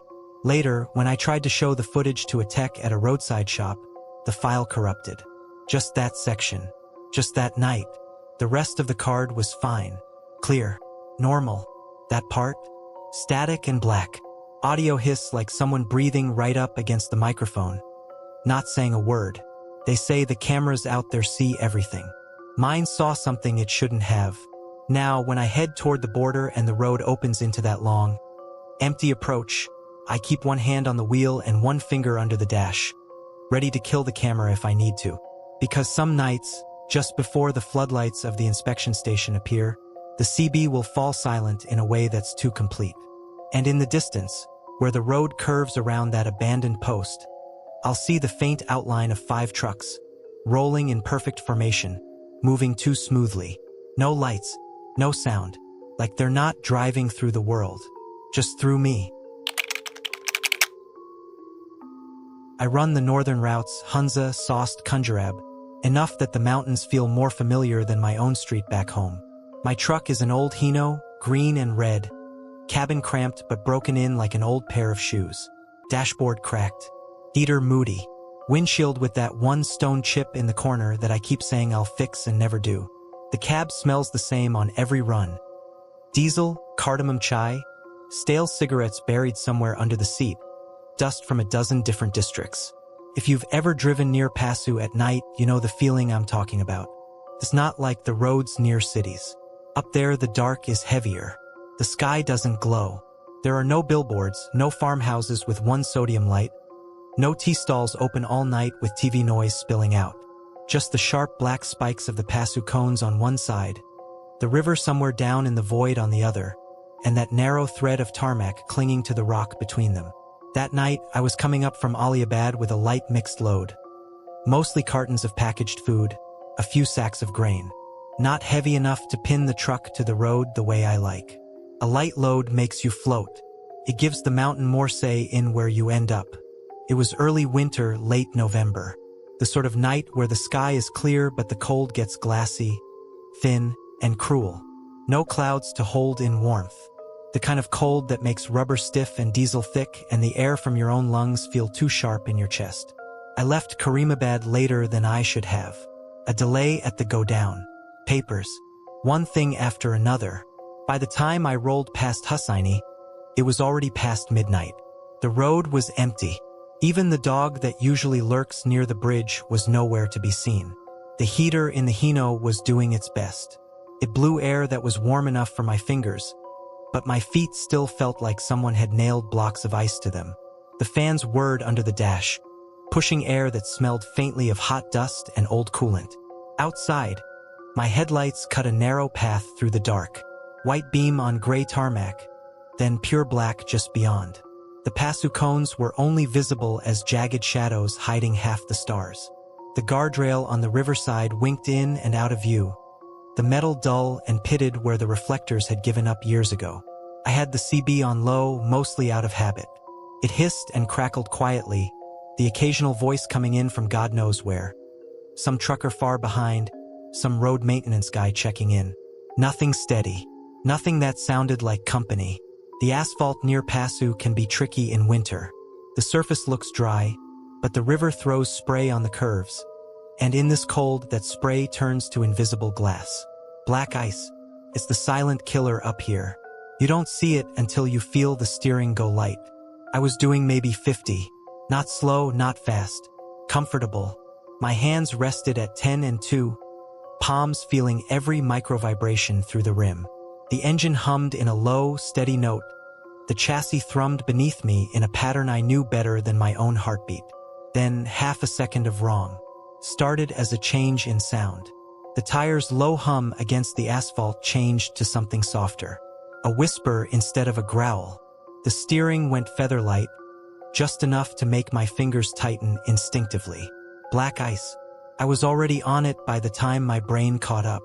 The truck didn't skid. Not fully. But when I feathered the brake pedal, just a caress, the way you do when you know you're on slick. She reacted slower than she should have. The rear end wanted to float. I felt the trailer start to creep outward, a lazy drag trying to pull me toward the drop. My heart banged once against my ribs hard enough to hurt. I eased off the pedal instantly, went down a gear instead, letting the engine brake do the work. The revs climbed, the cab vibrated more, but I could feel the traction flirting with me again. Not secure, not gone, just negotiating. As the nose of the truck dipped and settled, my headlights swung slightly to the right, washing over the reflective road sign ahead. A metal board on 2 posts, bolted into the rock at the outside of a slight curve. The sign should have shown distance markers, maybe a warning about sharp bends. Instead, in that moment, it showed me something that almost made me stamp the brakes out of pure reflex. There was a man hanging from it. Not on the ground. Not leaning. Hanging. He was suspended from the top bar, arms limp at his sides, legs motionless. His body didn't twist, didn't sway in the faint valley wind. He just hung there, perfectly centered under the signboard, like some cruel decoration. I saw him in a flash, dirty trousers, jacket bunched in unnatural folds around his shoulders, head tilted forward so his chin touched his chest. The rope, or whatever held him, disappeared into the darkness above the sign. His feet were maybe half a meter off the tarmac. No thrashing, no struggle, just that heavy, awful stillness. My hands reacted before I thought. I pressed the brake harder than I should have on that surface, instinct smothering training. The rear axle complained immediately, the trailer nudging sideways a few centimeters, the steering wheel tugging under my fingers. I corrected small, heart-pounding, praying under my breath. Somehow the truck stayed upright, slowed, wheels finding the thin patch of grip near the inside of the lane. The headlights jerked, dipped, rose. Each movement threw a different angle of light on the sign and the hanging figure. He didn't move, not so much as a swing. I brought the rig to a grinding stop a good 30 meters short of the sign, all senses burning. For a second, I just sat there, engine idling, heater fan humming, breath loud in the cab. The windshield fogged at the edges and cleared with each pass of the wipers. I could feel my own pulse in my fingertips. The man hung there in the beams. His face was still shadowed, head down. His body cast a long, thin shadow onto the signboard behind him, arms hanging straight, fingers in loose curls. If it was some sick prank, a dummy, a scarecrow, whoever made it had gone into unnerving detail. Every reasonable thought in my head told me to stay in the cab, lock the doors, and roll on slowly. Whatever that was, it wasn't my business. Not at this hour. Not on this road. But there's another thing built into drivers up here. You don't leave a body hanging above a curve for someone else to find in the dark. I flicked on the hazard lights. The orange blinkers reflected off the rock face on one side, off the guardrail on the other. The truck shivered gently beneath me, an enormous animal waiting for my decision. I grabbed my flashlight from the cubby, zipped my jacket up to my throat, and opened the driver's door. The cold hit me like a thrown stone. It sucked the warmth out of my mouth in one breath. The air smelled of wet rock, distant river, and that metallic tang that rides on freezing wind. The hazard lights ticked steadily, casting a faint orange wash over the side of the truck and the iced road. My boots hit the tarmac and slid a fraction of an inch. Black ice, a thin layer invisible in the headlight glare. I went sideways for half a step, caught myself on the grab handle, then shuffled forward more carefully, knees slightly bent, keeping my center of gravity low. The road underfoot felt wrong, too smooth, too perfectly slick. Each step sounded different, too. Instead of the usual scuff of rubber on rough asphalt, there was just a soft, wet whisper. I kept the flashlight beam trained ahead, even though my headlights lit the scene. The sign stood at the outer lip of the curve, metal posts bolted into the concrete base, upper edge rimed with frost. In my headlights, the reflective paint glowed stark white. Some numbers, a warning symbol, and nothing else. No rope, no body. The space under the sign was empty. The air there was just air. My breath fogged in front of my face, thick and fast, hanging in the beams before being shaved away by the wind. I walked right up to the base, boots sliding slightly as I went, and swept the flashlight back and forth. Nothing hanging from the top bar. No strands of rope caught in the metal. No scuff marks on the posts. No sign of weight having pulled on the structure at all. If I hadn't just seen it from the cab, I would have thought I imagined it. But the image of him was still burned into my eyes. That limp posture, the way his feet hung, the unnatural stillness. I stepped back, turned in a slow circle, beam cutting across rock and road and the empty valley. The night stared back. No other vehicles. No footprints on the ice besides my own slipping tracks. No drag marks on the shoulder. Just white, gray, and black, sliced by my lights. A gust of wind came up from the river, scraping along the guardrail, making a low, hollow sound like someone dragging a metal chair slowly across a concrete floor. It raised goosebumps on my arms. I didn't spend any more courage than I had to. I shuffled back to the truck, one hand on the side of the trailer for balance. Climbing into the cab felt like climbing into a bunker. I slammed the door, locked it out of pure habit, and sat there for a moment, staring at the sign through the windshield. Empty. The engine idled steadily, a heavy heartbeat. I took a long, shaky breath, wiped my hand over my face, felt the slick of cold sweat on my brow. Maybe it was trick of the light. I was tired. Reflection. Something. That's when I remembered the dash cam. It sat there under the rearview mirror, a little black and red box, blinking its tiny recording light at me. I'd wired it directly to the ignition. It had seen everything I had. Maybe more. I should have kept driving. I know that now, but curiosity is its own kind of ice. It makes you slide where you shouldn't. I reached over to the console, pulled up the dash cam's small display, thumbed it back 30 seconds. The footage played in jerky silence, grainy night vision coloring everything in shades of gray and white. My headlights swept along the road. The sign appeared at the edge of frame. The truck began to brake. And there he was. On the screen, the man hanging from the sign looked even worse. The limited resolution smoothed his edges, made him less human, more shape. His head lolled forward, his arms dangled. Directly under him, my beams carved a white strip of road that shone slightly where the ice lay. I rewound, played it again. Same thing. Same awful, motionless figure. I paused on the clearest frame and leaned closer. The rope still wasn't visible. Just his body and the bar above, a blank space between. His clothes were textured enough to look real. A heavy jacket, creases in the fabric, folds at the elbows. His hair hung over his forehead in clumped strands. My own reflection ghosted over the screen in the dark cab. Eyes wide, face pale in the blue of the display. I hit play again, letting the footage run forward. The truck rolled to a stop. The hazard lights flickered in the frame, casting rhythmic glows on the rock. The man remained. No rotation, no sway, every second the same. Then, as I watched, the dash cam did something it had never done before. The image froze. The time counter kept ticking, 1 hour 13 minutes and 22 seconds. 1 hour 13 minutes and 23 seconds. 1 hour 13 minutes and 24 seconds. But the visuals refused to move. Frame after frame showed the exact same image. The sign, the hanging man, my headlights burning out toward them. I frowned, thumb tapping the casing. Maybe the card had glitched. Maybe the camera had lagged. I fast-forwarded a little. The counter jumped ahead. 1 hour 13 minutes and 45 seconds. 1 hour 13 minutes and 50 seconds. The picture stayed the same. Except for one thing. The man's head was no longer bowed. It was tilted slightly to the side. I froze, thumb hovering over the controls. My mouth went dry. I rewound 3 seconds. There he was, head down, chin to chest. I advanced 1 frame. His head had moved. Not much. Just enough.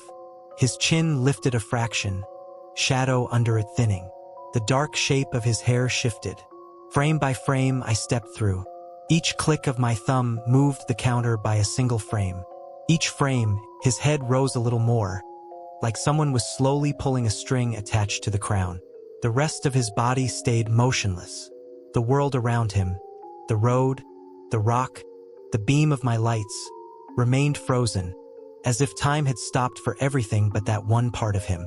By the 12th frame, his face was fully visible to the camera. It's hard to describe exactly what I saw, because part of my brain still insists it had to be a trick of compression, of pixels, of light. His skin looked wrong. Too smooth in places, too cracked in others, as if parts of him had been exposed to cold for far longer than they should. His mouth hung slightly open, lips split, teeth dark in the gaps. But the worst were the eyes. They weren't empty. They weren't glowing. They were just aware, not staring ahead, not looking at the road. They were angled down, straight into the lens, straight into me. Frame after frame, those eyes locked onto the camera, onto the truck, onto the driver sitting in the cab watching the recording.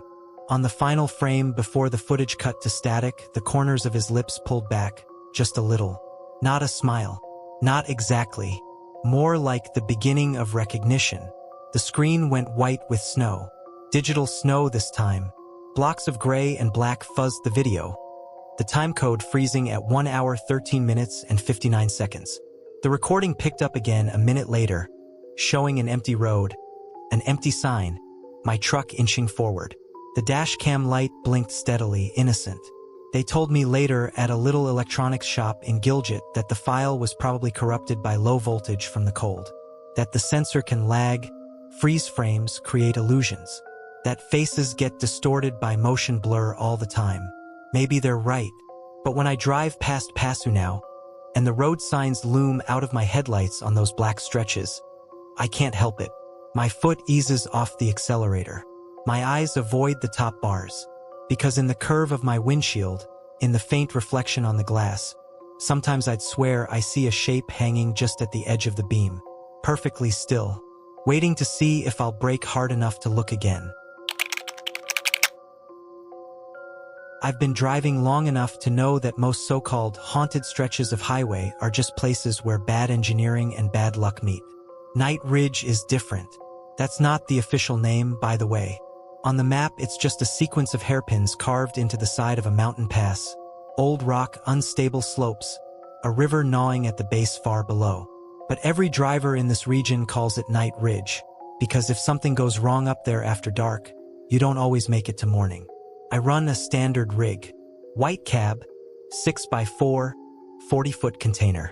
Nothing special. The cabin's tight, lived in, faded seat covers, a cracked plastic dash, 2 air fresheners that lost their scent years ago, and a CB mounted just above the radio. The cab always smells like some mix of diesel, instant coffee, and dust baked in sun, then cooled in mountain air. That night, I was coming back empty from a late delivery, climbing toward Night Ridge from the south side. It was about 1:30 a.m., the kind of time when even the dabbas have gone quiet and the road stops feeling like part of the country and more like a thin line through nowhere. Weather was dry but wrong. The air had that strange heavy stillness you get before certain storms. Not wind, not rain, just a pressure sitting on your eardrums. The sky was overcast, though the clouds were high enough that my headlights didn't catch them. No moon, no stars, just a uniform dark pressing down on the valley. The first sign for the landslide zone flashed past in my beams. Unstable slope, NO stopping next 7 kilometers, in chipped paint. A white and black warning marker leaned slightly, half buried in gravel. I downshifted, letting the engine's low growl take some of the strain. You don't speed through Night Ridge, ever. Rocks up there don't need much encouragement to move. The road narrowed, guardrail bowing outward where something bigger than a car had gone over at some point. On the right, the rock wall loomed with raw scars where fresh cuts had been made to clear previous slides. On the left, nothing but darkness and the sense of depth beneath it. Inside the cab, I kept the heater on low, just enough to keep my fingers flexible on the wheel. The vents blew out air that smelled faintly of coolant, warm plastic, and the coffee I'd spilled there last week. The CB hissed in the background, tuned to the usual regional channel. The climb was steady, 3rd gear most of the time, headlights carving out tight arcs of light on each turn, reflecting off old reflector posts. The steering wheel vibrated faintly under my palms, the familiar rhythm of tire over patched asphalt. For the first 10 minutes, nothing changed. No oncoming traffic, no taillights behind, just my own engine, the hum of rubber on road, and the soft tap of the steering column plastic whenever I hit a rough patch. Then the CB cracked. Not a normal crackle, not chatter cutting in, not the clear voice of some other driver asking about road conditions. Just a sudden, jagged burst of static that sounded too loud in the enclosed cab. Hiver. The sound sliced off, leaving the usual low hiss. I frowned, glanced at the unit. The green channel LED was solid. The volume, set low, suddenly felt too high. I reached up, thumb brushing the knob down a fraction. Must be near a blind spot, I muttered to myself. The road turned left, then right again. Rock overhang encroached above, my headlights briefly washing the underside in a harsh white smear. Loose gravel crunched under the trailer wheels near the shoulder. The CB crackled again. Driver. More static. The sound was wet somehow. Thick, like someone was talking through a throat full of dust. I picked up the mic, more annoyed than afraid. Unit pulling northbound through Night Ridge, reading interference on channel. Anyone else hearing this? I said. My voice sounded steady, the way you keep it when you don't want strangers hearing doubt. Nothing answered, just that soft, constant hiss. No Roger. No joke, no cough. I let the mic hang again, fingers returning to the wheel. The next bend came up, one I knew. Legend says a whole bus went over here in the 80s. Nobody ever confirmed it, but the way the guardrail was reinforced told its own story. I slowed a little more, watching my speed drop to 40. The CB flared, louder this time. Driver, slow. The word dragged out and broke into static. It didn't sound like a warning shouted over distance. It sounded like someone leaning right into the mic, voice hoarse, breath thin. I felt a chill across the back of my neck despite the warm air from the vents. "Identify," I said into the mic, eyes never leaving the road. "Say your handle and your position." Silence. Then the faint sound of something scraping. Not on the frequency, behind it. Like the mic on the other end was picking up stones sliding over stones. I chalked it up to some bored operator messing around at a post, some drunk fool with a radio, or interference from a construction crew. "Whoever you are, you're breaking up," I said, more irritated now. "Repeat your location." The hiss swelled. "Slow down." This time the words were clearer. A whisper forced through a narrow passage. There was a gasping sound at the end, like someone running out of air mid-sentence. Then the channel went dead again. No carrier tone. No click. Just absence. I checked the signal bar. Full strength. My eyes flicked to the road sign that had just entered my headlights. "Landslide area?" Next 2 kilometers, fresh, painted over older. Faded text. I hesitated. Drivers talk. We swap stories about ghosts, cursed turns, phantom lights. 99% of it is exaggeration fed by fatigue and caffeine. But there's an unwritten rule. When someone tells you to slow down up here, you listen. Even if you don't believe in where the warning comes from. I eased off the accelerator. Dropped another gear. Let the speed fall to 30, then 25. The engine revved higher, but the control felt solid. Tires gripped the tarmac with that faint, reassuring vibration. The ridge pressed closer on the right, rock face scarred with vertical cracks that disappeared into the dark above. On the left, what little I could see of the drop was just shapes of black and deeper black. "Slow down, right now." The voice almost didn't make it through the static that time. Each word sounded harder for the speaker to push out, as if something heavy was pressing on his chest. The hair rose along my forearms. The temptation to glance at the CB, to tweak the gain, to see if any ID code flashed on the tiny display. Strong. But all my attention was on the road, on the narrow band of asphalt my headlights could claim from the void ahead. Another 50 meters. Another tight bend. Then the mountain moved. Started as a sound, not a sight. A deep crack, like a tree splitting in a forest, but longer, heavier. The kind of noise that vibrates your teeth, even if your ears can't place it. Every instinct in me screamed no. I braked, gently at first, then harder as the noise grew into a roar, like a wave of gravel tumbling through a metal drum. The road ahead vanished in a cloud of dust and rock. Right where my headlights were aiming, the slope above tore itself loose. I saw it in pieces, a dark mass bulging, the faint streak of lighter stones sliding over darker, then an avalanche of boulders and debris thundering down onto the tarmac. Chunks the size of refrigerators hit the road with enough force to make the ground shudder under my tires. Smaller rocks bounced and ricocheted, some clanging against the guardrail, others rattling off into the ravine. Dust billowed up, brown and thick, swallowing my lights, coating the cab, turning the world into a swirl of choking particles. For a moment, all I could see was a wall of moving earth where the road should have been. No shapes, no edges, just chaos. I stopped. Not an emergency stomp, just a firm squeeze that brought me to a standstill 10, maybe 15 meters before the edge of the slide. The engine idled, rumbling through the frame. The steering wheel shivered faintly in my hands. Gravel pinged against the undercarriage, little sharp sounds like fingers flicking metal. Then slowly the roar died. The dust began to thin.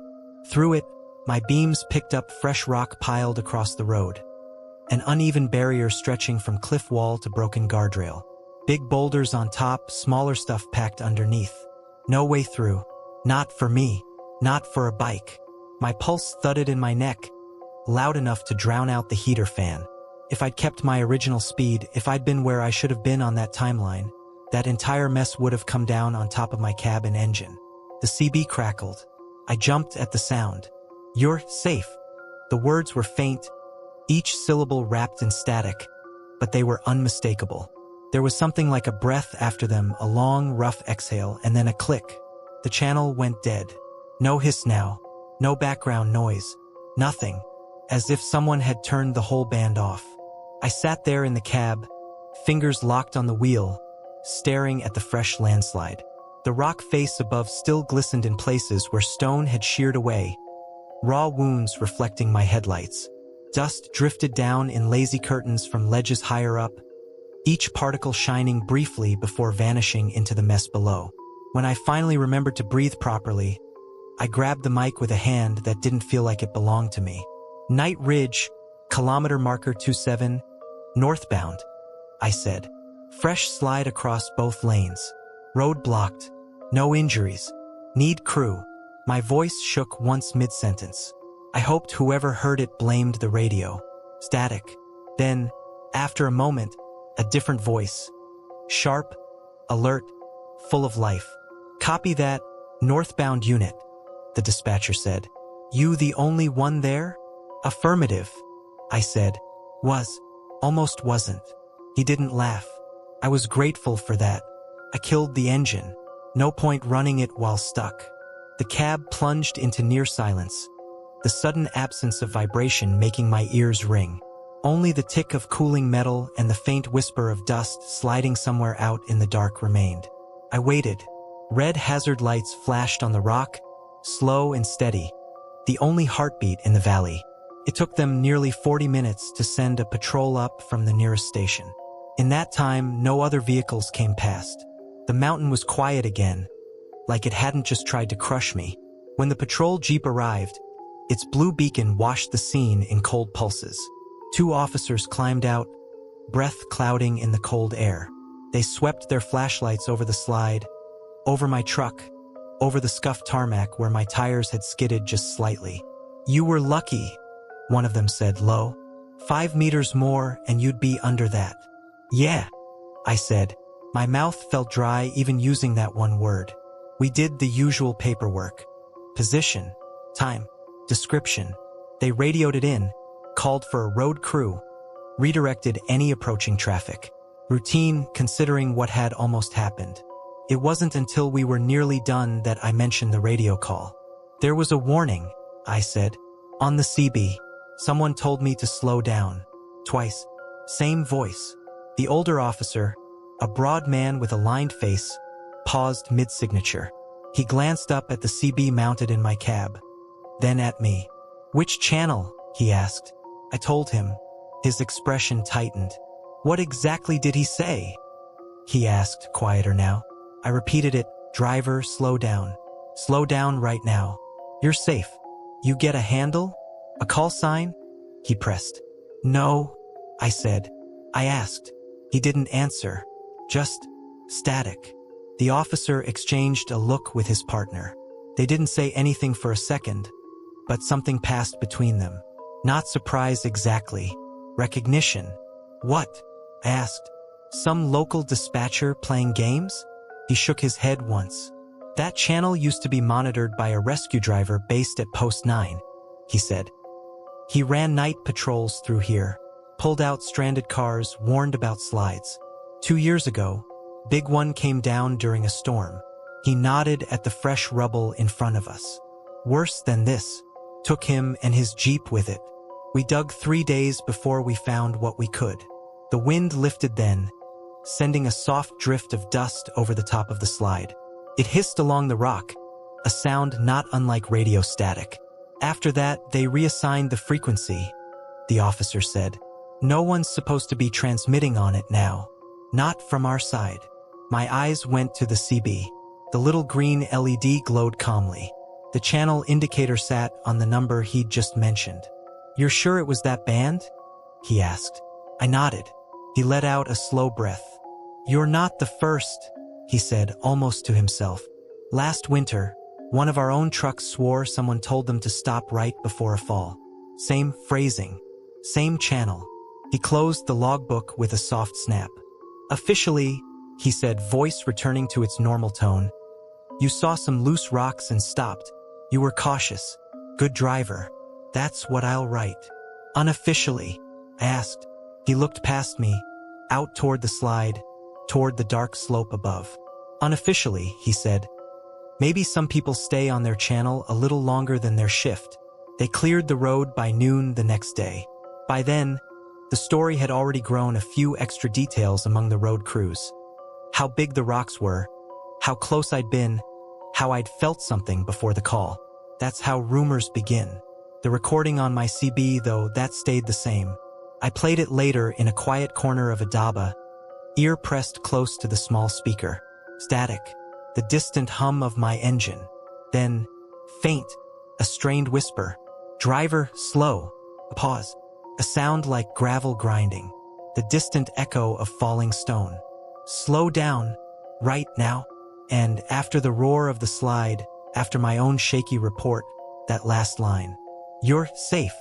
If you listen hard, just under those words, you can hear something else.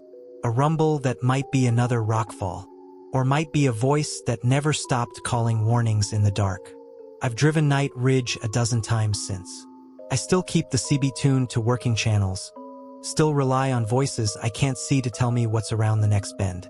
But every time I reach the first sign for the landslide zone, my thumb itches. All it would take is a tiny twist of the dial to land back on that old, retired frequency. To see if he's still out there, whispering into static, trying to keep drivers out of the space where his shift ended. I never do it, because that night he spoke first. And some part of me is convinced that if I ever call back to that dead channel, I won't like what answers. I've been driving the northern routes long enough to know how a mountain sounds when it's just breathing, and how it sounds when it's about to kill you. My name doesn't matter as much as where I run. I haul freight up through Hunza, Aliabad, Hosseini, Passu, then deeper, toward the Batura Glacier Road. It's one of those stretches that looks beautiful on postcards and funerals. Rock, ice, and a strip of tar the mountains tolerate until they decide not to. That night, I was heading up light, just my old Hino and an empty flatbed. The plan was simple. Reach the work camp near the glacier before dawn, load machinery, and roll back down with the morning convoy. It was off-season up there. Less tourist traffic, more black ice. Less help if things went wrong. It was close to midnight when I left Passu. The wind had already picked up. Not just a breeze, Batura wind. The kind that pushes sideways on the cab and howls through every loose seal like it's trying to climb inside. Outside the windshield, the world was stripped down to headlight and darkness. Snowbanks on the sides glowed dull gray. The glacier itself sat ahead and above somewhere, invisible, but you could feel its presence. A cold weight in the air. Inside, the cab was a different world. Cramped, cluttered, faintly warm. The heater worked, but only just. It huffed lukewarm air over my boots and knees. The cab smelled like diesel soaked into the carpet, old tobacco, and the bitter ghost of strong chai from the thermos wedged in my cup holder. The CB hissed quietly, but no one was talking. No music, no jokes, just the hum of the engine, the rush of wind, and the rhythmic thrum of tires on rough, frozen asphalt. Batura Glacier Road is narrow even in daylight. At night, with snow chewing away the edges and drifts encroaching from the rock walls, it's worse. One lane and a bit, barely, with a drop on one side and steep, scarred slopes on the other. There are warning signs every few kilometers. Avalanche zone and stopping in faded paint, bent slightly by winters of ice and snow. I'd driven that stretch enough times to know the landmarks. The twisted pine trunk half buried in a drift. The rusting remains of a guardrail that something big had gone through years ago. The sharp right where the road ducked closer to the cliff to avoid an old rockfall scar. The wind there doesn't just blow. It screams. It screamed that night. Long, rising howls that slipped into the cab even with the windows closed. It made the mirrors tremble and sang in the antenna like a high, thin voice. Every now and then, a gust slapped the side of the trailer hard enough that I had to correct lightly on the wheel. Still, everything was normal as it gets up there. No falling rocks, no ice slide. Tires held the road. Headlights cut a clean path through swirling gusts of loose snow. Until I saw the other truck. It came into view as a dark block in the beam, about a bend and a half ahead. For a second, I thought it was a rockfall, just a pile of shapes blocking part of the way. Then the angles resolved: cab, trailer, wheels. It was parked sideways. Not completely across both lanes, but close. The cab nose pointed toward the rock wall. The tail of the trailer jutting out into my lane at a sharp angle, blocking at least half the road. No hazard lights, no headlights, nothing reflective but the faint ghost of my own beams bouncing off the side panels. I eased off the throttle, engine brake growling, and brought the rig down to a crawl. The hair on my arms prickled under my jacket. You don't leave a truck like that up here in winter. Not unless something's gone very wrong. I rolled closer, watching for skid marks, spun out tracks. Any sign that the driver had lost it on ice and fought the truck to a stop. There was nothing like that. The tire marks I could see in my lights looked deliberate, arcing in from the uphill side, edging across the lane, stopping with the cab just shy of the rock face. Like someone had angled it there on purpose. A crude partial blockade. I stopped about 20 meters short, set the brake, and let the engine idle. The cab vibrated gently, the dash rattling in its familiar way. Outside, the wind pushed snow in sheets across the road, hissing when it hit the side of my truck. The other rig sat in my lights, quiet. No exhaust plumes, no movement. I grabbed my jacket from the back of the seat, zipped it up to my throat, and took my flashlight from the little pocket on the door. The metal handle on the cab felt freezing, cutting through the warmth of my glove. When I opened the door, the wind grabbed it like it wanted to tear it off the hinges. Cold slammed into me, sharp, dry, and full of glacier. It smelled like rock dust and old ice, with a faint exhaust tang left over from whoever had driven up here before me. The howl of the wind was louder outside, ricocheting off rock and steel, making it hard to tell what was moving and what was still. I climbed down carefully, boots hitting packed snow and frozen grit. The surface underfoot was rough, not polished, no obvious black ice. My breath blew out in thick white clouds that shredded and vanished instantly. I kept one hand on my own trailer as I walked forward, letting it guide me through the gusts. The flashlight beam shook in my other hand, bright on the ground, then on the side of the stranger truck. It was a familiar model, another Hino older than mine. Local plate. The cab paint was dulled by grit and years, but I could still make out the faded designs. The engine hummed softly. It was running. That made the silence worse somehow. No radio, no door open, no driver in sight. Assalamu alaikum, I shouted over the wind, voice torn away and flung back in pieces. Bye. You okay? Nothing. I stepped up onto the side step of the other cab and grabbed the handle. The metal was still warm from the engine underneath. The door wasn't locked. It opened with a stiff, rubber gasket squeal. A puff of warmer, stale air hitting my face. I shone the flashlight inside. The cab was empty. Driver's seat pushed back. The indentation of someone's weight still recently there. A stainless steel tiffin lay open on the passenger seat. Steam no longer rising but food still glistening like it had been hot not long ago. A roti half-torn. Some curry clinging to the side compartment. A spoon lying across it. The smell inside was different from mine. Stronger spice, more onion, stale cigarette smoke clinging to the upholstery. The CB mic dangled from its hook, gently swaying with the vibrations, cord twisting slowly. Bye. I called again. Quieter now, like I didn't want to disturb something. Kahan Gay Ho? No answer. My flashlight beam moved across the cab. A jacket hung behind the seats. A half-drunk bottle of water in the console. Keys in the ignition, engine running at a steady idle. No sign of struggle. No torn fabric. No blood. Just absence. A driver doesn't leave food like that mid-bite. And he definitely doesn't step out of a warm cab into a Batura wind without his jacket. Something crawled up my spine, cold that had nothing to do with the air. I backed out of the cab and dropped down to the road again. That's when I saw the marks in the snow behind the truck. The other driver's trailer ended a few meters ahead of where mine stood. Behind his rear wheels, in the lane, the snow was disturbed. Not in the random, scruffed way of boots pacing around. It was a clear path.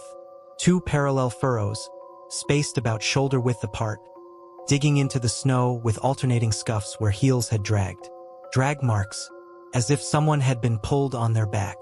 The path started near the spot where the driver's door would swing open, cut across the lane behind the cab, and angled toward the outer edge of the road, the drop side. Whatever had done the pulling had been strong enough that the dragged weight had carved into the snow despite the wind.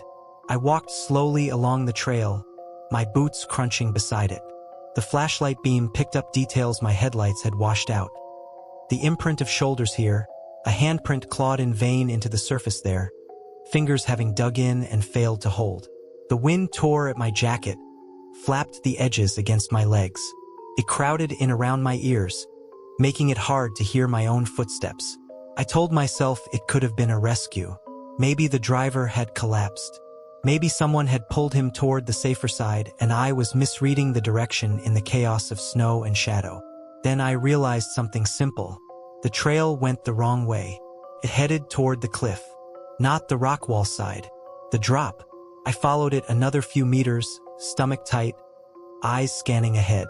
The road here had no guardrail, just a low, broken edge of packed snow, and then nothing. The wind lifted spoonfuls of powder and threw them out into darkness. My light caught only emptiness beyond the edge. 2 meters from that drop, the drag marks stopped. Not faded, not scuffed out gradually. Stopped. One moment the snow was carved, compressed, showing the grooves of a body being hauled. The next, it was smooth and untouched, a fresh white sheet stretching all the way to the lip. No boot prints around. No tracks of another person. No claw marks where hands might have grabbed in desperation. Just an ending, like someone had lifted the weight clean into the air and erased the rest of the story. I stood there, the wind punching cold into my back, the beam of my flashlight trembling slightly on the blank snow. The silence under the screaming wind felt wrong, too complete. No distant scrape of rock, no rumble of another engine, no shout, only my own breathing and the faint vibration of 2 idling trucks behind me. I don't know how long I stared at that empty edge. A minute, 2. Then the mountain groaned. It started as a low vibration under my boots, not enough to throw me off balance. Just a subtle shiver, like something huge shifting in its sleep far beneath the road. The sound followed a moment later, rolling out of the dark peaks above with a depth that made my chest tighten. I'd heard small slides before, rockfalls, ice sloughing from high ledges. Those crack, crash, and then it's over. This was different. This was a long, drawn-out growl that rose and swelled until it felt like it was inside my bones. Not here. Not now. I whispered without meaning to. Adrenaline cut through whatever curiosity had held me there. I turned and ran, awkward in the snow, careful not to slip, back toward the trucks. The other driver's drag trail lay beside me, ending just as abruptly as before. The groan became a roar. I could feel it in the air now, the wind pattern changing, gusts pulling instead of pushing, like the valley was inhaling. I scrambled into my cab, slammed the door, and twisted the key even though the engine was already running. The familiar vibration under me steadied my nerves by a hair. The rearview mirror, useless in the dark behind, rattled. In the side mirror I saw it begin. Not on top of me, behind me, a wall of white and rock, breaking free from a distant slope and rushing down, blotting out the starless sky above the road I just climbed. At first it was just movement, a darker mass inside the night, growing, rolling, bringing its own dust and snow. Then my taillight glow caught the edge of it, turned it into a boiling wave. The avalanche didn't fall straight down. It surged, across the road, over it, through it, and onto the stretch I would have been on if that truck hadn't been parked sideways, forcing me to slow, to stop, to investigate. The sound hit the cab like a physical blow. Not a single crash, but a continuous, grinding roar. Stone on stone, snow packed into dense ice, air being crushed and shoved aside. The steering wheel shook in my hands. The cab rocked on the suspension as a wave of displaced air hit. I could only watch in the mirror as the section of road behind me vanished under a moving hill of debris. One moment it was narrow blacktop bordered by snowbanks. The next, it was a churning white and gray mass pouring over the drop, carrying chunks of rock that would have flattened a loaded rig like a toy. Then, as suddenly as it had begun, the motion slowed. The roar dropped an octave, turned into a rumble, then into a series of distant cracks as the last of the material settled. The wind reasserted itself, rushing back in, carrying a cloud of powder that swirled around both trucks before blowing down the valley. I sat there, breathing hard, my heart thudding so hard I could feel it in my throat. My fingers ached from how tight I'd gripped the wheel. The engine idled calmly, indifferent. Behind us, nothing moved. The stretch of road I should have been on was buried. Any truck there would have been smashed, shoved, and thrown over the edge along with the debris. No chance. No story to tell. If that other truck hadn't been blocking half the road, I would have been 30-40 meters further along when the mountain let go. It had saved my life, but its own driver was gone. When the crews finally reached us hours later, first a patrol jeep, then a snowcat, then bigger machines, they found what I had. A running engine, a warm cab, half-eaten lunch, no driver. They traced the drag marks, measured them, took photos. They shook their heads the same way I had at the way the trail simply stopped. The cliff beneath was searched by lights and ropes. Nothing. No body in the rocks below. No coat snagged on an outcrop. No boot. They checked the driver's log. He'd checked in earlier from lower down the route. No distress calls on the CB. No phone call to dispatch. Just vanished. Some of the older road workers muttered about Kurbani, a sacrifice. One truck to block the way, one driver taken so another could live. Half joke, half something else. I don't know about that. I just know what I saw. A truck angled across the road like a hand held up in warning. The marks of a man pulled away from everything that could have saved him. And the mountain waiting for someone to be in exactly the wrong place at exactly the wrong time. Now, whenever I climb toward Batura at night and the wind begins to scream, I watch the road ahead differently. If I see hazards in the distance, if I see a rig sitting wrong on a blind bend, I don't just curse the delay. I wonder who parked it there, and what's walking in the snow around it that we never see. Something that chooses which one of us is the last truck before the avalanche. Would you like me to generate more stories like this one?